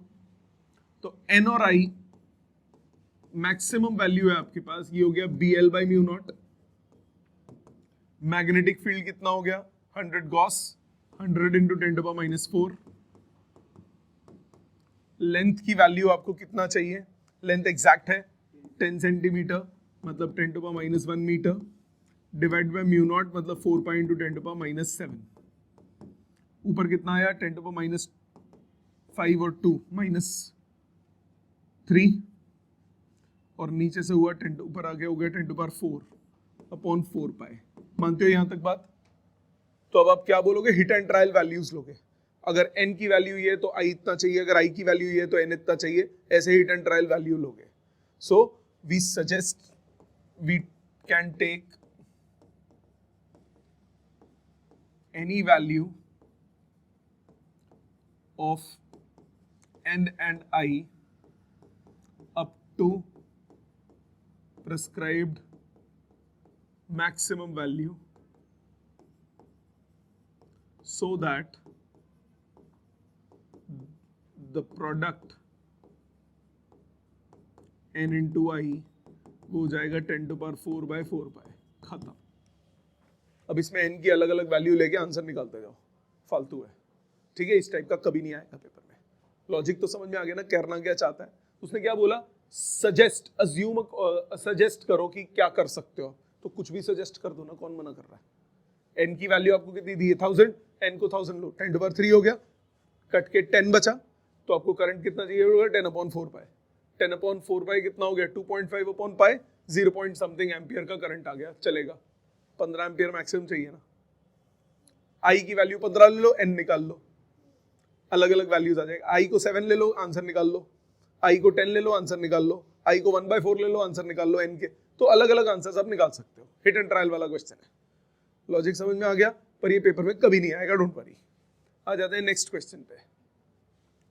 अगला क्वेश्चन, ये आपको बाद में लिखना भी होगा, पहले सामने समझिए, और ये नोट्स में किया भी हुआ है हमने। क्वेश्चन कह रहा है for a circular coil of radius r and n turns carrying current I, the magnitude of magnetic field at a point on its axis x is given by this. Show that this reduces to familiar result for a field at the center of the coil. At center x की value क्या हो जाएगी 0. Axis पे था तो x की कुछ value दी हुई है, सेंटर पे x की वैल्यू कितनी हो गई 0. सो मैग्नेटिक फील्ड कितना हुआ mu not I r square n by 2 r square की पावर 3/2. सॉल्व करोगे mu naught N I by 2r. ठीक है, पहला पार्ट तो हो गया. आ जाते हैं सेकंड पे. Consider two parallel coaxial circular coils of equal radius r and number of turns n. Equal radius r and number of turns n. दो कॉइल्स हैं जिनका रेडियस r है, नंबर ऑफ टर्न्स n है. Radius r है, number of turns n है. carrying equal current in the same direction and separated by distance capital R. Equal current है दोनों में सेम डायरेक्शन में. इक्वल करंट है दोनों में सेम डायरेक्शन में और रेजिस्टेंस दी हुई डिस्टेंस दिया हुआ है दोनों के बीच में, सेंटर्स के बीच में r. Show that the field on the axis around the midpoint between the coils is uniform over a distance that is small as compared to r and is given by इतना. Centre से मैंने x distance आगे, तो ये gap कितना हो गया r/2 plus x, और ये गैप कितना हो गया r/2 minus x. r/2 plus x और r/2 माइनस एक्स. कलर बदल देता हूं. मैंने क्या किया, मुझे सेंटर से डिस्टेंसेस दिए हुए हैं around, very close to the centre, तो यानी ये डिस्टेंस x मान लिया, तो ये डिस्टेंस कितना हुआ r/2 प्लस एक्स, और ये डिस्टेंस कितना हुआ r/2 माइनस एक्स. इस पॉइंट पे मुझे मैग्नेटिक फील्ड चाहिए. सो मैग्नेटिक फील्ड आप कैसे निकालोगे, दोनों की सेम डायरेक्शन में होगी. नेट मैग्नेटिक फील्ड क्या होगी, दोनों की फील्ड्स का सम, क्योंकि सेम डायरेक्शन में करंट है तो मैग्नेटिक फील्ड क्या हो जाएगी सेम. ये रहा फॉर्मूला आपके सामने, म्यू नॉट आई रेडियस का square number of turns divided by 2. X की जगह आ गया पहले वाले के लिए r/2 plus x plus r square की पावर 3/2 प्लस दूसरे वाले की वजह से r/2 minus x mu naught I r square n by 2 r/2 minus x का स्क्वायर प्लस r स्क्वायर की पावर 3/2. No problem. कॉमन लो जितना ले सकते हो, mu naught common, I common, r square common, n common, 2 common, बचा 1/r/2 plus x का whole square plus r square इसकी power 3/2 plus 1/r/2 minus x का whole square plus r square इसकी पावर भी कितनी 3/2. r स्क्वायर कॉमन लोगे, r³ बाहर निकल आएगा, r³ बाहर आ गया. सो mu naught I r square n by 2r³ बचा कितना 1/1/2 प्लस x बाई r का होल स्क्वायर प्लस 1 की power 3/2 plus 1/1/2 minus x by r का होल स्क्वायर प्लस 1 की पावर 3/2. अब x बहुत छोटा है, x by r can be neglected. x by r neglect कर दो, ये r स्क्वायर से r³ कट गया. Mu naught I n by 2r 1/1/4 plus 1 5/4 की पावर 3/2 प्लस 1/ ये भी सेम आ जाएगा 5/4 की पावर 3/2. कितना आया ये, mu naught n i by 2r into twice upon 5 की पावर 3/2 4 की पावर 3/2. 2 से 2 कट गया, 4 की पावर 3/2 हो गया 8. और नीचे आ गया 5√5, 8/5√5 म्यू नॉट NI/R। सॉल्व करके आता है 0.72 म्यू नॉट NI/R, जो कि आपको प्रूव करना था। ठीक है, a very very important question for exam point of view. Please copy कीजिए इसको, अपने हाथ से करिए, नहीं आता कोई स्टेप तो प्लीज पूछिए। नेक्स्ट देखिए, जिसका रह गया बाद में लिख लेना। आगे देखिए, a toroid has a core of inner radius 25 centimetre and outer radius 26, around which 3500 turns of the wire are wound. Okay, total number of turns दे दिए, total number of turns दे दिए 3500। आपको number of turns per unit length चाहिए होता है। Length क्या लोगे? Length लोगे, ये ऐसे होता है टोरॉइड, लेंथ ये होता है मिडल से जो पास करता है, तो लेंथ हो जाएगा 2 पाई रेडियस, लेंथ हो जाएगा 2 पाई, रेडियस क्या लोगे? R1 प्लस R2/2, इनका एवरेज, क्योंकि मिडल में कंसिडर करना है कि नहीं करना। सो 2 पाई R1 प्लस R2, तो पाई times R1 plus R2, 26 plus 25 आ गया 51 इंटू 10⁻², ये आ गया लेंथ। ठीक है, आगे क्या बोला? Current in the wire is 11 ampere, current आपको दिया है 11 ampere. What is the magnetic field outside the toroid? बाहर, first part, magnetic field outside क्या होती है? 0। Inside the core of toroid, inside the core of toroid का formula mu naught NI/लेंथ।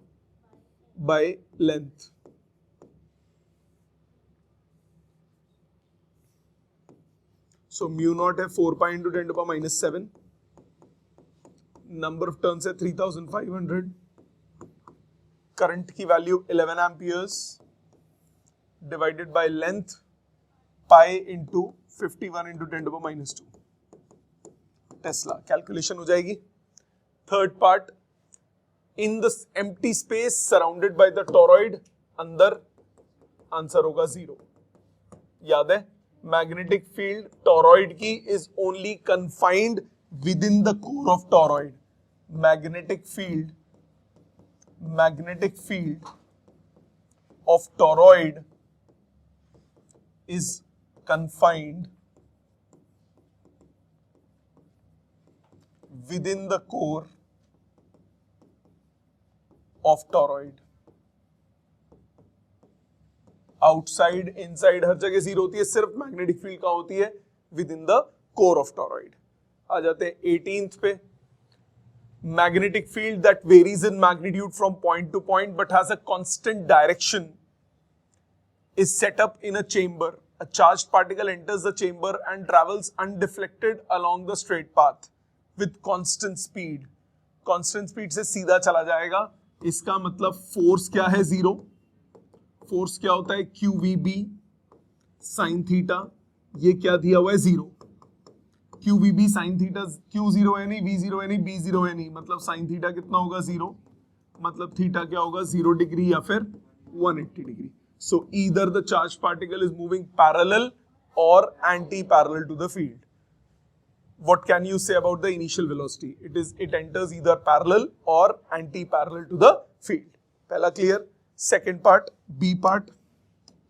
B part में बोल रहा है a charged particle enters an environment of a strong and non-uniform magnetic field varying from point to point both in magnitude and direction and comes out of it following a complicated trajectory. ठीक है जी। What is the final? Would its final speed is equal to the initial speed? Yes, because no work is done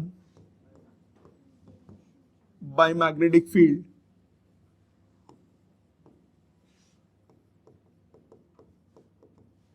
Therefore,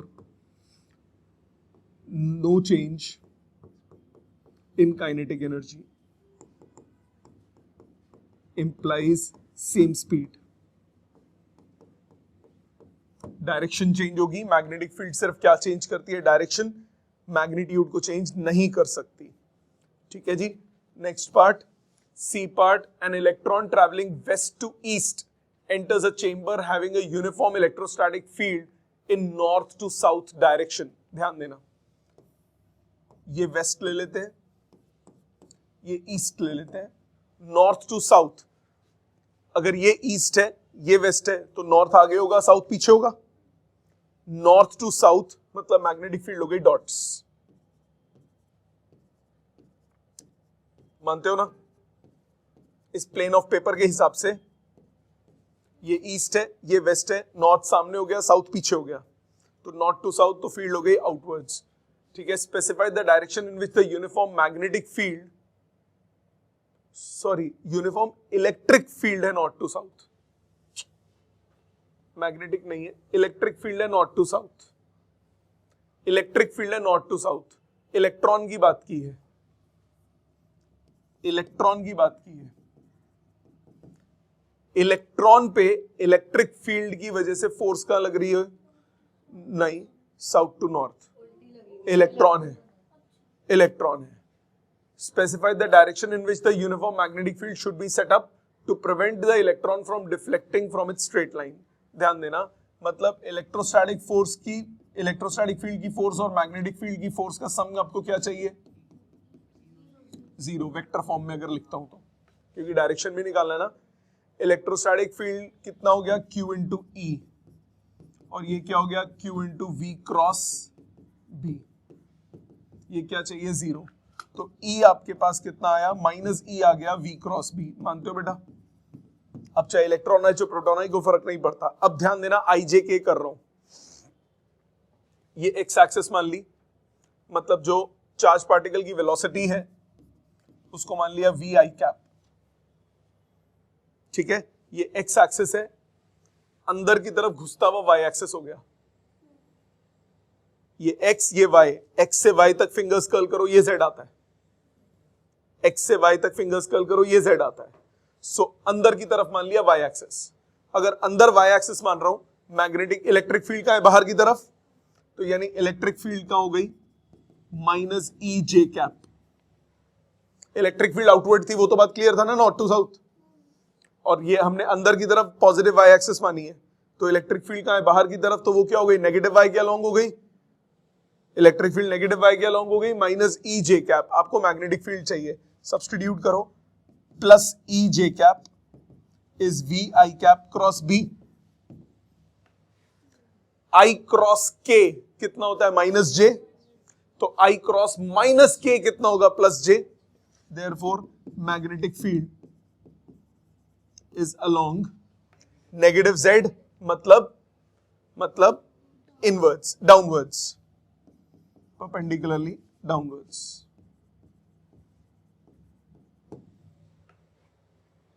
ठीक है. North south east west के हिसाब से करना पड़ेगा. Clear है सबको? लॉजिक समझ में आ गया? थ्योरेटिकली भी सोच सकते हो. कैसे?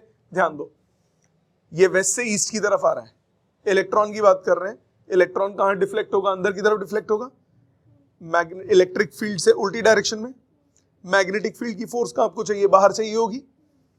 Left hand force, magnetic field, current. Magnetic field की फोर्स इधर है, फोर्स, मैग्नेटिक फील्ड नहीं पता, करंट कहां है?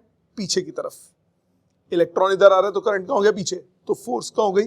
फील्ड कहां हो गई? नेगेटिव जेड, नेगेटिव नीचे की तरफ. ठीक है. तो उंगलियों से भी कर सकते हो, आईजेके से भी कर सकते हो. आईजेसीके से डिसाइसिवली आंसर आता है, गलती होने के चांसेस बहुत कम हो जाते हैं, बशर्ते आईजेके आपने ठीक से लिया.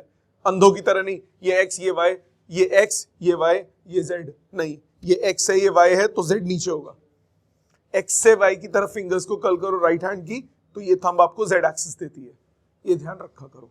ले किसी को भी सकते हो, क्योंकि आई क्रॉस जे के होता है ना, तो आई से जे की तरफ कर्ल करो तो ये के आना चाहिए ना.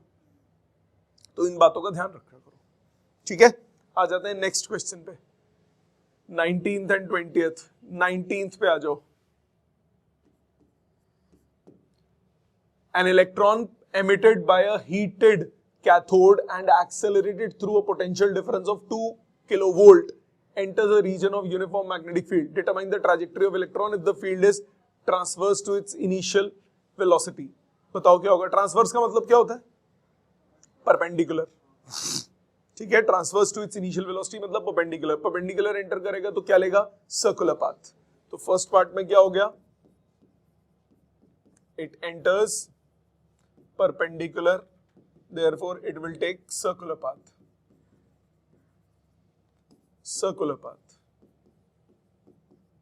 अब उस सर्कुलर पाथ का रेडियस क्या होगा, r is equal to mv by bq। वो निकालने के लिए आपको पोटेंशियल डिफरेंस दिया है, तो charge into voltage is equal to half mv square. तो पहले वेलोसिटी निकालना पड़ेगा, ये हो गया √2qv बाय मास। रेडियस कितना हो गया, mv by bq। So m by bq √2qv by m। Solve करो, √2 mv by b square q। Calculation हो जाएगी। v क्या है, वोल्टेज। यहां तक बात क्लियर हो गई। सेकेंड पार्ट, और पाथ क्या होगा, सर्कुलर। इसका b part makes an angle of 30 degree with the initial velocity, makes an angle of 30 degree. Magnetic field, ये वेलोसिटी है, मैग्नेटिक फील्ड इस तरफ एक्ट कर रहा है, तो क्या लेगा, helical path, helix.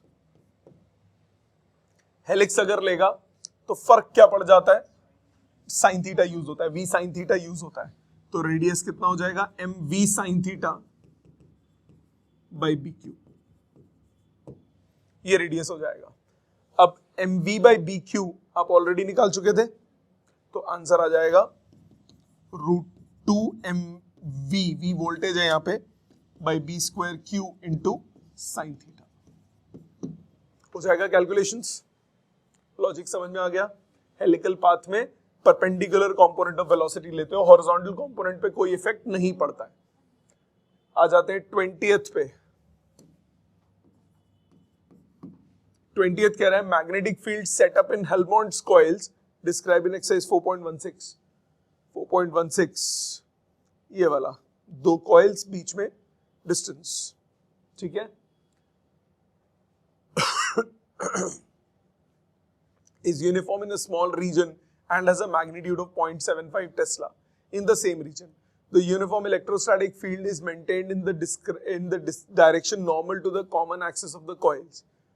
A narrow beam of charged particle, all accelerated through 15 kilovolt, enters this region in the direction perpendicular to both the axes, electrostatic भी और वो भी. If the beam remains undeflected, electric field इतना. Simple guess as to what the beam contains. Why is the answer not unique? लगाओ दिमाग, क्या करोगे, क्या करोगे, पहले लॉजिकली सोचो।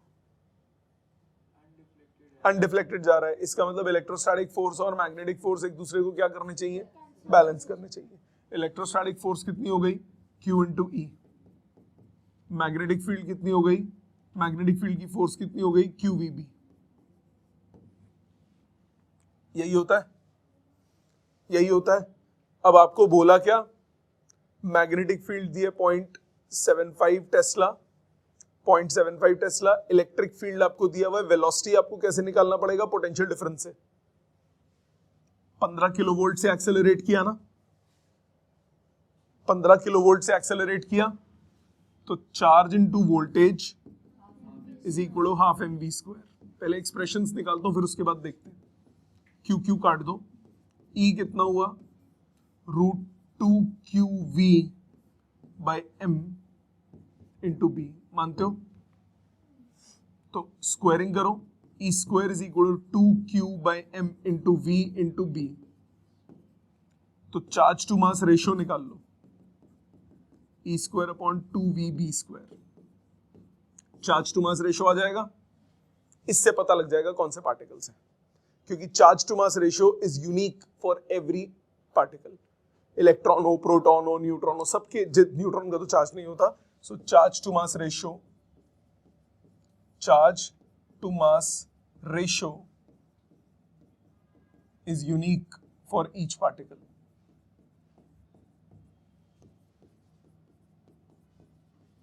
इसका कुछ नाम था, याद है आपको? स्पेसिफिक चार्ज, याद है ना? एक न्यूमेरिकल में एक बार एक्सप्लेन किया था मैंने। चार्ज टू मास रेशियो होता है स्पेसिफिक चार्ज। चार्ज हर एक पार्टिकल के लिए सेम नहीं होता। इलेक्ट्रॉन का प्रोटॉन का दोनों का चार्ज सेम है वैल्यू वाइज, इलेक्ट्रॉन प्रोटॉन और पॉजिट्रॉन का चार्ज सेम है, पर चार्ज टू मास रेशियो सबकी फर्क है। तो charge to mass ratio unique होता है हर एक के लिए, इसीलिए अलग अलग चार्ज टू मास रेशियो आएगा अलग अलग आंसर्स के लिए। तो आपको ई पता है, वी पता है, बी पता है, वैल्यूज डालो, आपके पास चार्ज टू मास रेशियो आ जाएगा, उससे आप आइडेंटिफाई कर सकते हो कि कौन सा पार्टिकल है। डोंट वरी, एग्जाम में नहीं आएगा, अगर आया क्वेश्चन में तो मॉडिफाई होकर ऐसे आएगा, calculate the charge to mass ratio या कैलकुलेट द स्पेसिफिक चार्ज, या मास दिया होगा चार्ज निकालना होगा, चार्ज दिया होगा मास निकालना होगा, लॉजिक यही रहेगा। ठीक है, ये आपको टेबुलर फॉर्म में याद करना होगा। ये एक्चुअली पहले डुअल नेचर में पहले 15 साल पहले एक एक्सपेरिमेंट्स होते the charge to mass ratio निकालने का, मिलिगन ऑयल ड्रॉप एक्सपेरिमेंट, और एक होता था आपका जे थॉमसन्स अनडिफ्लेक्टेड, जिसमें इलेक्ट्रॉन सीधा निकलता है। सो ये 2-3 एक्सपेरिमेंट्स होते थे, उसमें ये चार्ज टू मास रेशियो का कॉन्सेप्ट डिटेल में था, बट अब वो कोर्स में नहीं है, 15 साल हो गए उसको हटे हुए। अभी सिर्फ आपको ध्यान क्या रखना है, चार्ज टू मास रेशियो निकालना आना चाहिए। ये चार्ज टू मास रेशियो का अपने फर्स्ट चैप्टर में भी किया था, जब इलेक्ट्रॉन आया वो सीधा गया, अनडिफ्लेक्टेड जा रहा है, नीचे गिरा, तो चार्ज टू मास रेशियो निकालने वाला याद है, directly proportional to vertical displacement. ठीक है ना, यहां तक सबको क्लियर है। ये हो गया क्वेश्चन नंबर 20। आ जाते हैं 21, 22। 21, 22 2-3 मिनट है, दिमाग लगाइए। ध्यान दीजिए सामने, 21 देखिए, आपको बोला straight horizontal conducting rod of length 0.45 metres and mass 60 gram is suspended by 2 vertical wires at its ends. ये रॉड है, आपने 2 वर्टिकल वायर से इसको सस्पेंड कर दिया एंड्स में। इसका मास है 60 ग्राम, 60 ग्राम, और इसकी लेंथ है 0.45 metres. A current of 5 ampere is set up in the rod through the wires। ठीक है जी, 5 एम्पियर का करंट है इसमें। What magnetic field should be set up normal to the conductor in order that the tension in the wires is 0? Tension in the wire 0 कब होगा, जब इसके wait को कौन बैलेंस कर रही है, मैग्नेटिक फील्ड की force. So first part, A part, for tension to be 0, magnetic force must balance the weight। तो BIL किसके इक्वल होना चाहिए, mg के। सो मैग्नेटिक फील्ड कितना हो जाएगा, mg/IL। मास कितना, 60 × 10⁻³ g की वैल्यू 9.8, करंट की वैल्यू 5 एम्पियर, लेंथ की वैल्यू 0.45 मीटर्स। इतना टेस्ला आंसर आ गया। क्लियर, ये हो गया मैग्नेटिक फील्ड। ठीक है, आगे what will be the total tension in the wires if the direction of current is reversed. अगर डायरेक्शन करंट की रिवर्स करोगे, if direction is reversed, I is reversed, तो सिचुएशन कुछ ऐसी बन जाएगी, mg नीचे लगेगा, BIL भी नीचे लगेगा, ऊपर टेंशन इधर टेंशन, तो 2T is equal to mg plus BIL, और BIL mg के इक्वल है, तो 2mg इज 2T, तो टेंशन कितना होगा, mg के इक्वल हो जाएगा कैलकुलेशन। ठीक है, समझ में आ गया। आ जाते हैं 22 पे। 22 क्या कह रहा है, 22 कह रहा है the wires which connect the battery to an automobile to its starting motor carry a current of 300 amperes for a short time. What is the force per unit length between the wires if they are 70 centimeter long and 1.5 centimeter apart? 2 wires है, एक से current आएगा, दूसरे से current जाएगा। जब आप battery पर कनेक्ट करते हो, एक से एंटरिंग करंट होगा तो दूसरे से लीविंग होगा ना, तो ऑपोजिट डायरेक्शन में करंट पक्का होगा। जब ऑपोजिट डायरेक्शन में होंगे तो ये दोनों क्या करेंगे, एक दूसरे को रिपेल करेंगे, तो आपको फोर्स हो गया repulsive. Force per unit length निकालना है। फोर्स पर यूनिट लेंथ का formula μ0 I1 I2 by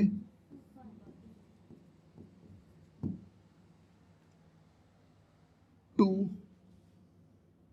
pi होता है नीचे, हाँ होता है, ठीक है। μ0 I1 I2 bye 2 pi D. μ0 की वैल्यू 4 पाई इंटू 10⁻⁷। करंट कितना है, 300 एम्पियर, दूसरी वायर में भी 300 एम्पियर। बाय 2 पाई, और डिस्टेंस दोनों के बीच में कितना है 1.5 सेंटीमीटर। कैलकुलेशन हो जाएगा, समझ में आ गया। और डायरेक्शन क्या होगी, रिपल्सिव, ऑपोजिट डायरेक्शन में तो रिपल्सिव, सेम में होता है तो अट्रैक्ट करती है वायर्स। ठीक, ये था नंबर 21। आ जाते हैं 22 पे। 22 था, अब आ जाते हैं 23 पे। A uniform magnetic field of 1.5 Tesla exists in a cylindrical region of radius 10 centimeter and its direction parallel to the axis along east to west. A wire carrying current of 7 ampere in the north to south direction passes through this region. ये एक circular section है, cylinder का एक cross section circle होगा, इसमें magnetic field है। अंदर बाहर हो गया ईस्ट वेस्ट, ये हो गया नॉर्थ साउथ। नॉर्थ साउथ, अंदर बाहर हो गया ईस्ट वेस्ट। ईस्ट वेस्ट में वो है a wire carrying current of 7 ampere in the north to south direction passes through this region. What is the magnitude and direction of the force on the wire if the wire intersects the axis? Wire intersects the axis मतलब centre से पास कर रही है ऐसे। तो कितने reason में magnetic field exist कर रहा है डायमीटर के बराबर? तो फर्स्ट पार्ट का आंसर क्या हुआ, फोर्स की वैल्यू BIL। मैग्नेटिक फील्ड कितनी है 1.5 टेस्ला, करंट की वैल्यू 7 एम्पियर्स, लेंथ कितना 20 सेंटीमीटर, 2.1 न्यूटन। ठीक है, second part, the wire turn north south to north east north west direction.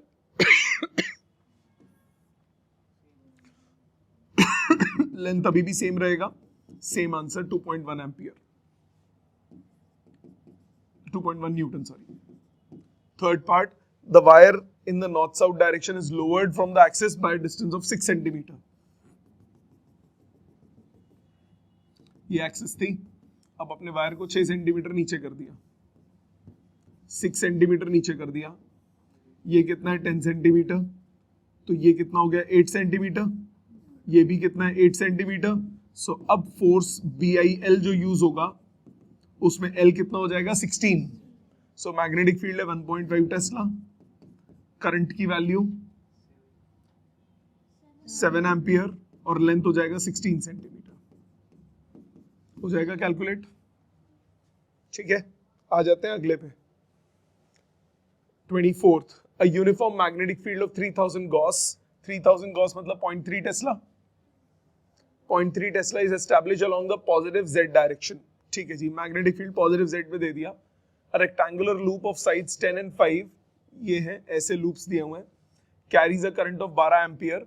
What is the torque on the loop in different cases shown in the figure? What is the force in each case? What case corresponds to stable? वो बात की बात, पहले torque की बात करते हैं each case में। इस पे आ जाओ फर्स्ट वाले पे। टॉर्क में मैग्नेटिक फील्ड, टॉर्क का फॉर्मूला क्या होता है MB साइन अल्फा या फिर MB कॉस थीटा। पहले केस में मैं थीटा के साथ कर देता हूं। थीटा क्या होता है मैग्नेटिक फील्ड और एरिया के बीच में, इसमें थीटा कितना हुआ 0 डिग्री। टॉर्क होता है MB कॉस थीटा या फिर MB साइन अल्फा। इधर थीटा 0 और अल्फा कितना 90। इस पे थीटा 0 अल्फा कितना 90। तीसरे वाले में थीटा 0 अल्फा कितना 90। चौथे पे आ जाओ, इसमें नहीं है, इसमें रुक जाओ ध्यान से देखो, y एक्सिस के साथ है 30 डिग्री, इसमें भी थीटा 0 अल्फा 90। सिर्फ आप XYZ को क्यों देख रहे हो? ये कॉइल है, ऐसे पड़ी है, ये मैग्नेटिक फील्ड है, सब भूल जाओ। मैग्नेटिक फील्ड और एरिया के बीच में एंगल कितना है 0 डिग्री। अब ये कॉइल ऐसे पड़ी है, तब भी मैग्नेटिक फील्ड और एरिया के बीच में 0 डिग्री एंगल है। मैग्नेटिक फील्ड और एरिया के बीच में तो 0 डिग्री एंगल है, तो इसमें भी वही हुआ। इसमें नहीं है, इसमें थीटा कितना हो गया 90 डिग्री, अल्फा कितना हो गया 0 डिग्री। इसमें भी थीटा कितना हुआ 90 डिग्री, अल्फा कितना हुआ 0 डिग्री। मानते हो? टॉर्क निकल जाएगा। टॉर्क का वैल्यू क्या होती है? टॉर्क निकल जाएगा ना सब केसेस में, ठीक है। मैग्नेटिक मोमेंट क्या हो जाएगा? मैग्नेटिक मोमेंट हो जाएगा NIA। मैग्नेटिक मोमेंट हो जाएगा, साइड्स दिए एरिया और करंट है 12, करंट इंटू एरिया। करंट है 12 और एरिया है 10 and 5, 10/100, 5/100 हो जाएगा ना। ये हो गया मैग्नेटिक मोमेंट। अब टॉर्क का फॉर्मूला लगा दीजिए हर केस में, MB cos थीटा लगाओ या फिर MB sin अल्फा लगाओ, आपकी चॉइस है। सबके थीटा अल्फा लिख दिए मैंने, समझ में आ गया? ये हो जाएगा। What is the force in each case? Force बताइए। When a rectangular coil is placed in a magnetic field, force in each case क्या होगा? 0। सिर्फ क्या एक्ट करती है? टॉर्क एक्ट करती है। Which case corresponds to stable equilibrium? Stable equilibrium का मतलब क्या होगा? जब फोर्स भी 0 होगी और टॉर्क भी 0 होगा। बताइए कौन सा होगा? E and F। In force तो हर एक केस में 0 है ना, फोर्स तो हर केस में 0 है। अब फोर्स भी 0 और टॉर्क भी 0 कब होगा? E और F में, हाँ कि ना? ठीक है, E और F में, मानते हो सारे? अच्छा, फोर्स भी 0 टॉर्क भी 0 में इक्विलिब्रियम हो जाता है। स्टेबल अनस्टेबल की बात अगर करनी है तो क्या करोगे? इन दोनों में इक्विलिब्रियम होगा, ये दोनों में इक्विलिब्रियम होगा। अब जरा ध्यान दो, इसमें एरिया ऐसे, तो मैग्नेटिक मोमेंट हो गया ऊपर की तरफ। मैं कलर बदलता हूं, मैग्नेटिक मोमेंट हो गया ऊपर की तरफ, इसमें मैग्नेटिक मोमेंट हो गया नीचे की तरफ। स्टेबल इक्विलिब्रियम कौन सा होता है? पैरेलल जब होता है, तो यानी E होगा स्टेबल इक्विलिब्रियम, F होगा अनस्टेबल इक्विलिब्रियम। E होगा स्टेबल इक्विलिब्रियम और F होगा अनस्टेबल इक्विलिब्रियम। टॉर्क 0 फोर्स 0 से इक्विलिब्रियम आता है, स्टेबल अनस्टेबल नहीं आता। समझ में आया? तो एंगल जब वो पैरेलल होता है तो क्या हो जाता है? Stable equilibrium. एंटी पैरेलल हो जाता है तो क्या हो जाता है? Unstable equilibrium. हो जाएगा, सारे के समझ में आ गए, कैलकुलेशंस वगैरह हो जाएंगी। आ जाते हैं नेक्स्ट क्वेश्चन पे। 25th, a circular coil of 20 turns and radius 10 is placed in a uniform magnetic field normal to the plane of the coil। एक सर्कुलर कॉइल है, नंबर ऑफ टर्न्स है 20, करंट है, रेडियस है 10 centimetre, is placed in a uniform magnetic field of 0.1 Tesla। Magnetic field है 0.1 tesla, normal to the plane of the coil. Normal to the plane of the coil, तो coil है उसके perpendicular magnetic field है, तो theta कितना हो गया? 90, alpha कितना हुआ? 0। If the current in the coil is 5 ampere, total torque, torque क्या होता है? MB cos theta. I answer 0। Theta 90 है, cos 90 कितना हुआ? 0। Total force on the coil 0। Average force on each electron of the coil, average force के लिए each electron, so force on each electron अगर आपको निकालना है वो क्या हो जाएगा? QVB, और B क्या हो जाएगा? Drift velocity. V क्या हो जाएगा? Drift velocity. ड्रिफ्ट वेलोसिटी निकालना पड़ेगा। ड्रिफ्ट वेलोसिटी के लिए I is equal to ANEVD। So drift velocity कितना हुआ? I upon ANE। करंट कितना है? 5 ampere. Area of cross section 10 to power -5।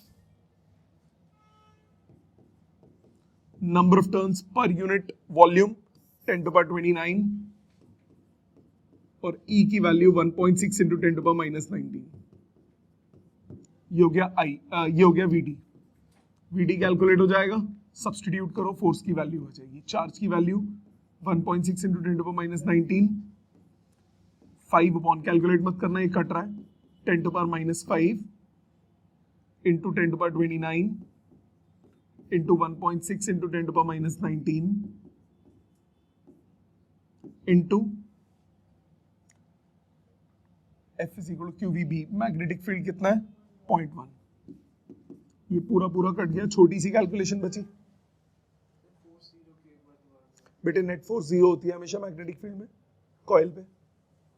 Uniform magnetic field है ना, नॉन यूनिफॉर्म होती तब फोर्स एक्ट करती। यूनिफॉर्म मैग्नेटिक फील्ड में टॉर्क फोर्स क्या होती है 0, टॉर्क एक्ट करती है। इस केस में टॉर्क भी 0 है, ठीक है। Next, a solenoid 60 centimeter long and radius 4 centimeter has 3 layers of winding, 300 turns each. Total number of turns हो गए 3 into 300, 900 turns.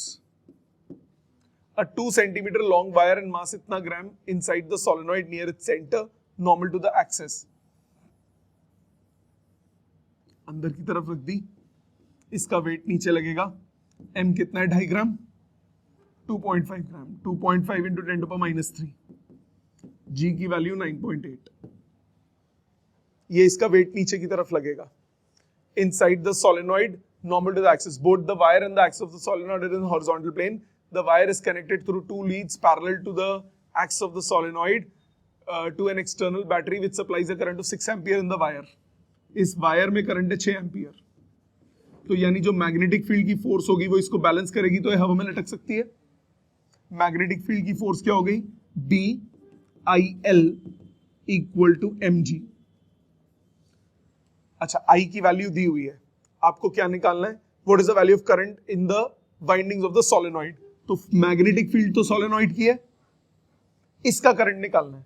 मैग्नेटिक फील्ड कितनी होती है सोलेनॉइड की, mu naught, number of turns, current in the solenoid, ये I dash ले लेता हूं, I डैश दिया है 6 ampere, mu naught NI by length into I dash 6 ampere.